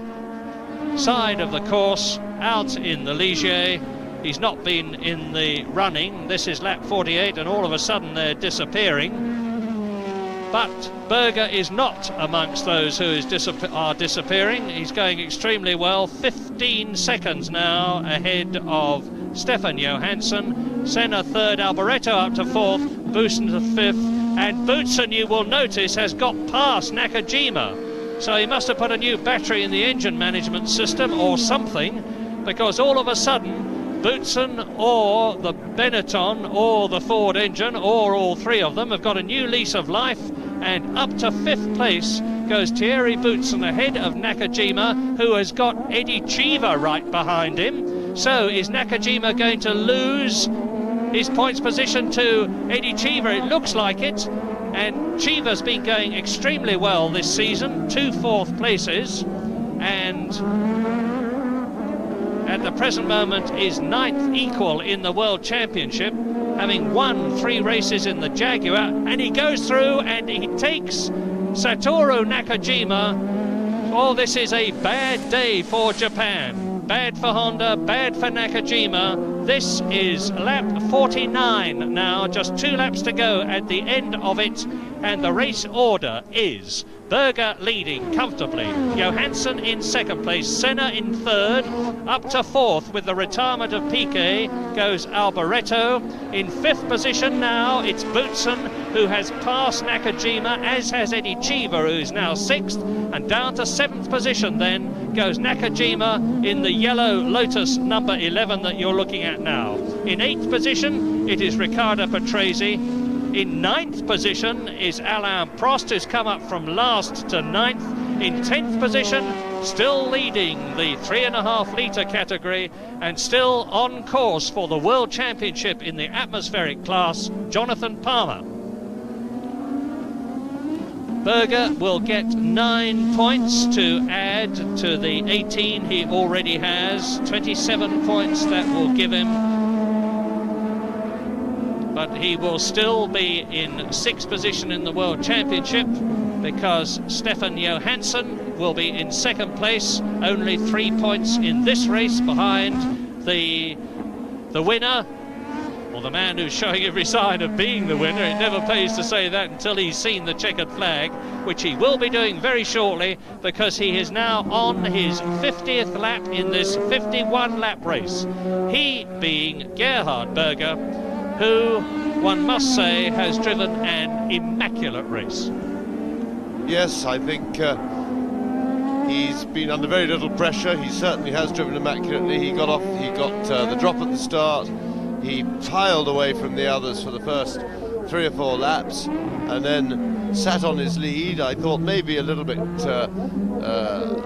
could have extended a bit more in the first half had he had that in hand. Of course, it's impossible to speculate accurately from sitting outside the car, but he did when Johansson made a good move by stopping a bit early, earlier, of course, than Berger. Berger came out, they were close together on the track, and then Berger, on the new tyres, just turned the wick up a bit, went quicker and quicker and quicker, drove away from Johansson, and he was always in command of this race.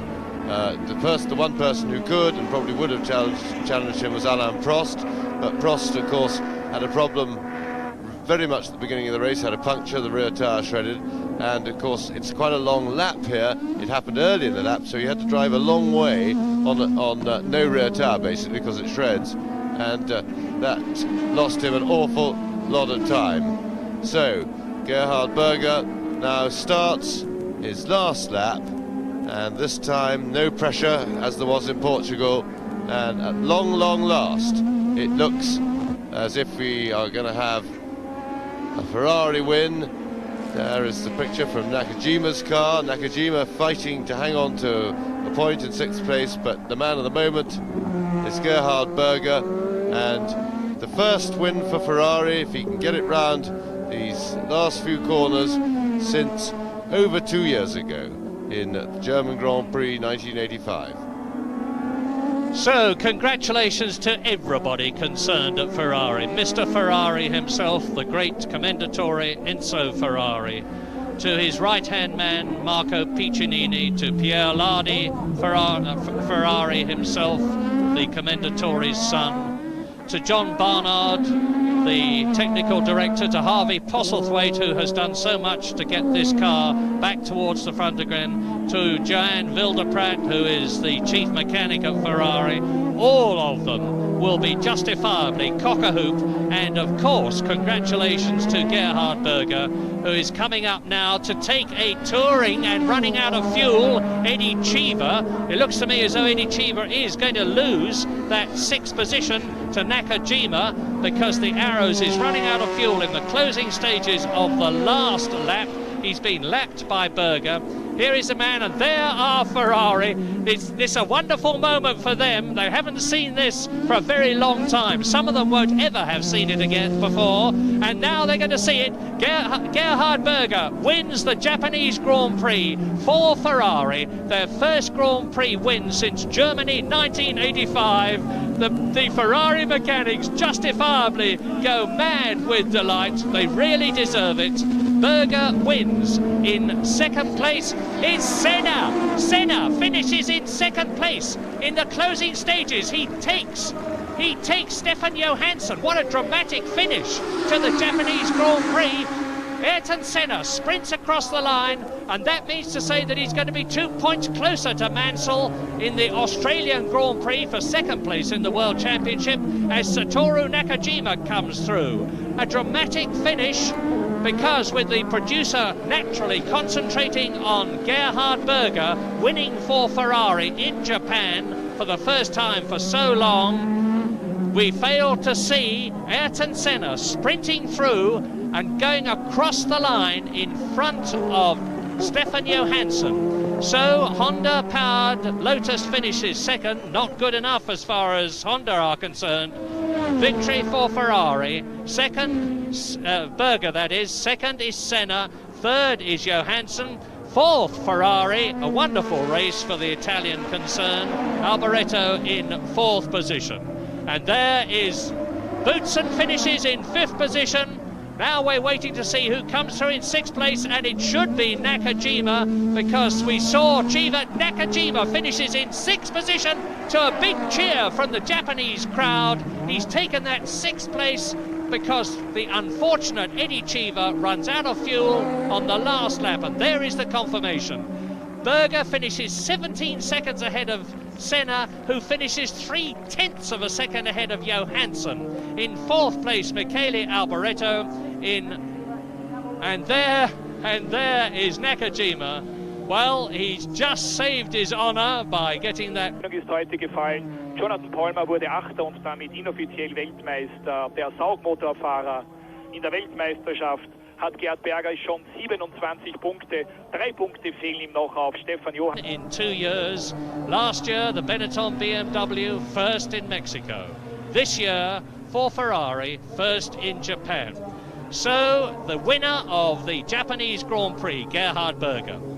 In second place, just Ayrton Senna, ahead of third position man Stefan Johansson. Fourth in the second Ferrari, Michele Alboreto. In fifth place in the Benetton is Thierry Boutsen. In sixth place, Nakajima. And in seventh place, a superb seventh place, up from last, Alain Prost in the McLaren.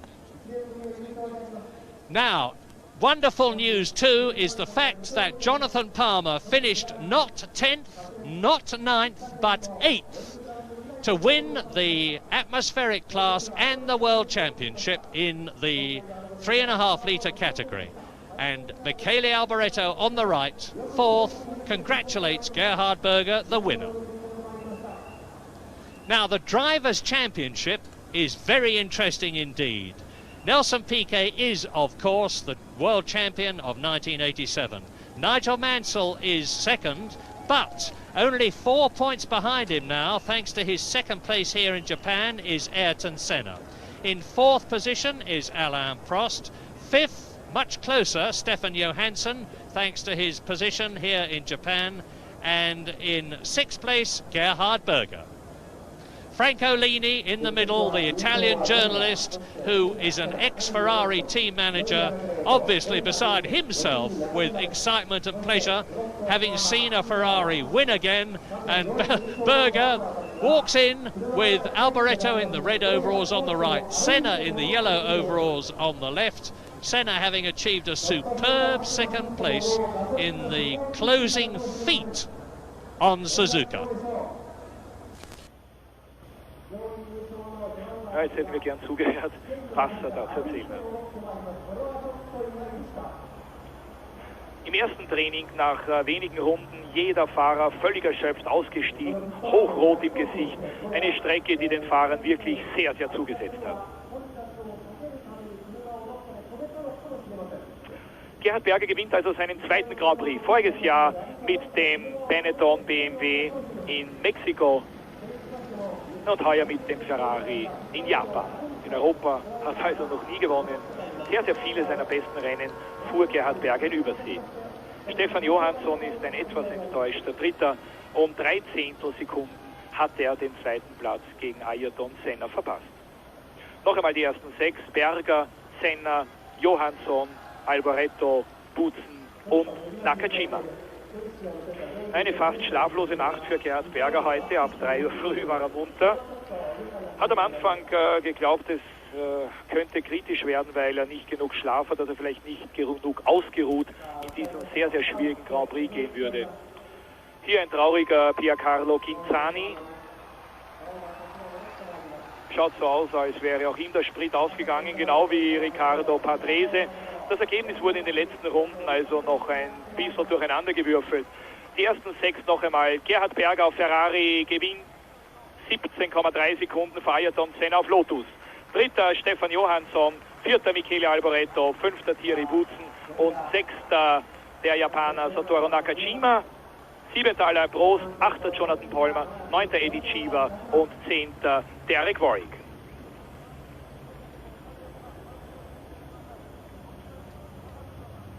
Ich habe Gerhard Berger beim Training noch gefragt, freust du dich sehr auf den Sonntag? Er hat gesagt, ja, auf den Sonntag sehr, aber eigentlich nicht so sehr auf den Grand Prix, sondern ich freue mich mehr darauf, wenn ich dann gleich am Sonntagabend nach dem Rennen wegfliegen kann.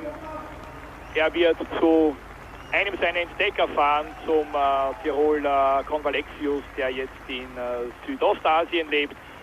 Jean-Marie Balestre, der Präsident der FISA, hat gratuliert und wir sehen Gerhard Berger zum zweiten Mal nach Mexiko auf dem Siegerpodest der ersten 3. Und was diese Gäste speziell bedeutet, hat erkläre ich Ihnen nach der österreichischen Bundeshymne.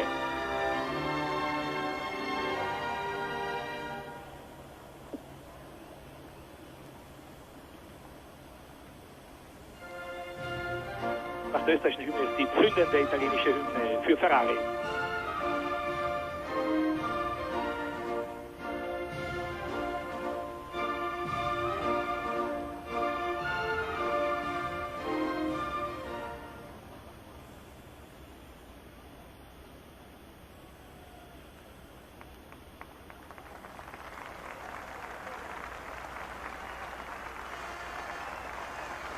Pokal ist nicht ganz so groß wie der von Mexiko vor einem Jahr. Wird aber genauso einen Ehrenplatz bekommen in der Sammlung des Gerhard Berger. Ich sage Ihnen, was die Gäste bedeutet hat. Gerhard Berger als Chefmechaniker, nämlich der Italiener Pietro, lässt sich seit Portugal einen Bart wachsen und hat gesagt, ich lasse mir so lange einen Bart wachsen, bis du einen Grand Prix gewinnst. Und jetzt hat ihm Gerhard Berger bedeutet, den Bart musst du abscheren. Und heute ist es soweit. Ich kann mich erinnern, Dennis Jenkinson, ein berühmter englischer ehemaliger Beiwagenrennfahrer und Journalist, hat geschworen, dass Jochen Rindt nie in seinem Leben einen Grand Prix gewinnen würde, und er musste dann sogar einen Vollbart abschneiden, nachdem Rindt in Watkins Glen den Grand Prix von Amerika 1969 gewonnen hat. Johansson und Berger. Und das ist die übliche Show bei Siegerehrungen der Formel 1. Aber noch nie haben wir mit so viel Freude zugeschaut wie heute. In solchen Momenten ist alle Rivalität vergessen, auch wie zwischen Berger und Johansson über die Blockade beim Grand Prix von Portugal.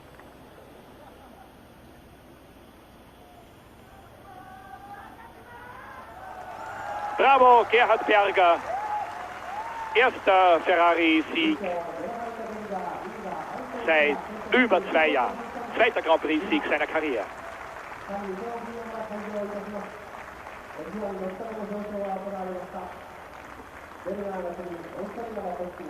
Es kann Enzo Ferrari sicherlich ruhig schlafen, denn Gerhard Berger hat ja gesagt, ich würde mir so wünschen, Ferrari noch diesen Sieg zu schenken.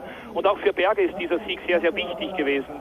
Er hat vor einigen Tagen Bilanz gezogen und hat gesagt, die Formel 1 ist etwas derart Anstrengendes, das dich so auslaugt, dass dir alle Kraft kostet, dass ich sicherlich nicht ewig Formel 1 fahren kann. Und Berger hat gesagt, ich kann nicht wie Nelson Piquet sagen, ich fahre noch 10 Jahre Formel 1. Ich habe mir vorgenommen, noch 4 Jahre, maximal vielleicht ein 5. Jahr. Ich möchte nicht, dass mir dann mit 32 Jahren die Kraft ausgeht. Ich möchte noch einige Dinge im Leben machen. Und er hat gesagt, es zehren vor allem jene Rennen, die man nicht gewinnt, an der Substanz. Und Berger hat auch gemeint, darum wäre ein Sieg noch vor dem Winter für ihn so ganz besonders wichtig. C'est sur un circuit absolument magnifique qui est sans nul doute désormais destiné à accueillir la Formule 1 de manière régulière, car, on le sait, Honda a investi d'énormes sommes dans son aménagement. Et voilà, maintenant les pilotes sont prêts à passer à la confession des téléreporters.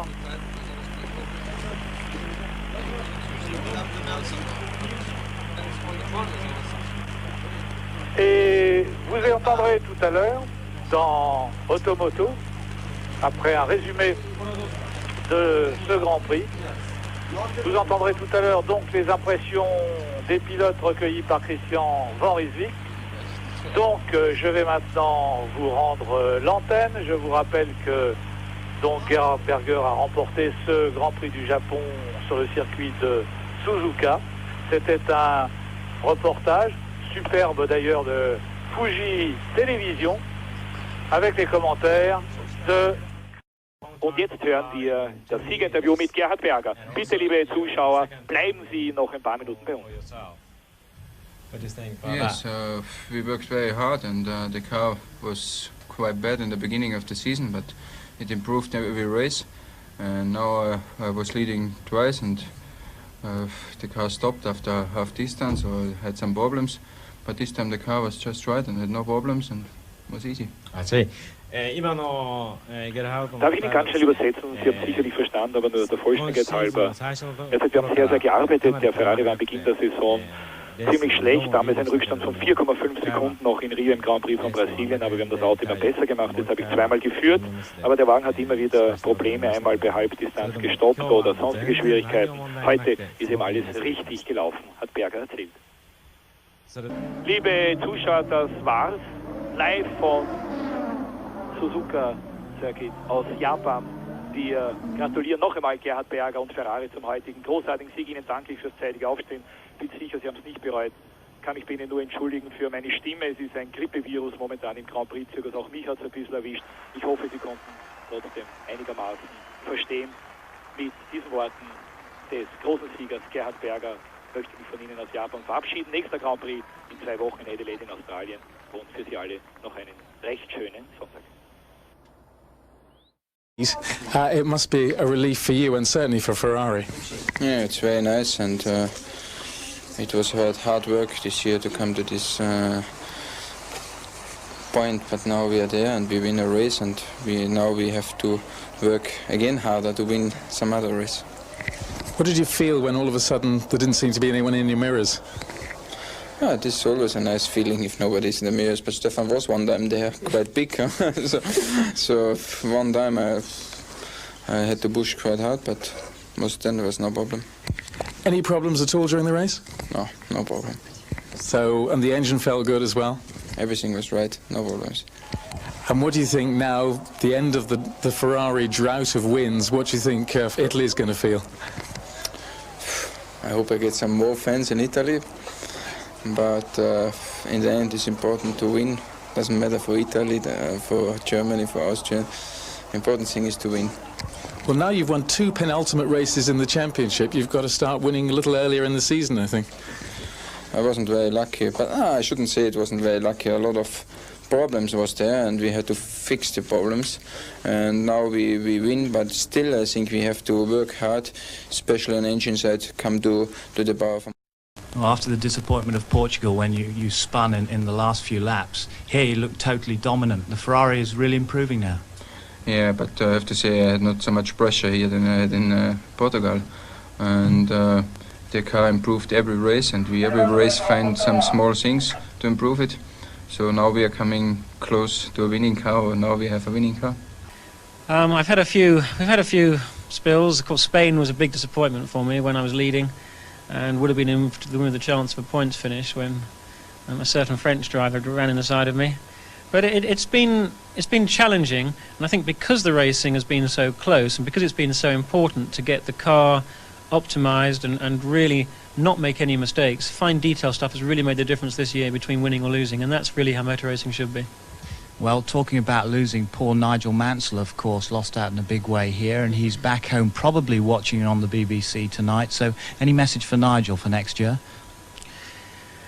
Just, I think the thing that everybody feels with Nigel, that anyone who's won 6 Grand Prix in a Formula 1 season deserves to be world champion. He really is he's probably the most feared driver of any Grand Prix driver around, and okay, he hasn't won it this year, but I know damn well that he'll be trying as hard as anybody next year to prove that 1988 can be his world championship year. For Ferrari and for Gerhard Berger, it doesn't make any difference, of course, to the World Championship title because Nelson Piquet has already clinched that. Nigel Mansell, having sadly missed this race, is threatened in second place now because Ayrton Senna is only 4 points behind him, with Alain Prost still in 4th place. The Constructors' Championship, of course, has also been settled in Williams' favour, although McLaren in second place could still be caught by Lotus in 3rd. And the championship titles may be decided, but there's one more exciting race still to come. The new classic Australian Grand Prix in Adelaide in 2 weeks' time. So, a great comeback for Ferrari in Japan, and tonight on BBC Two you can see again the highlights of the Japanese Grand Prix.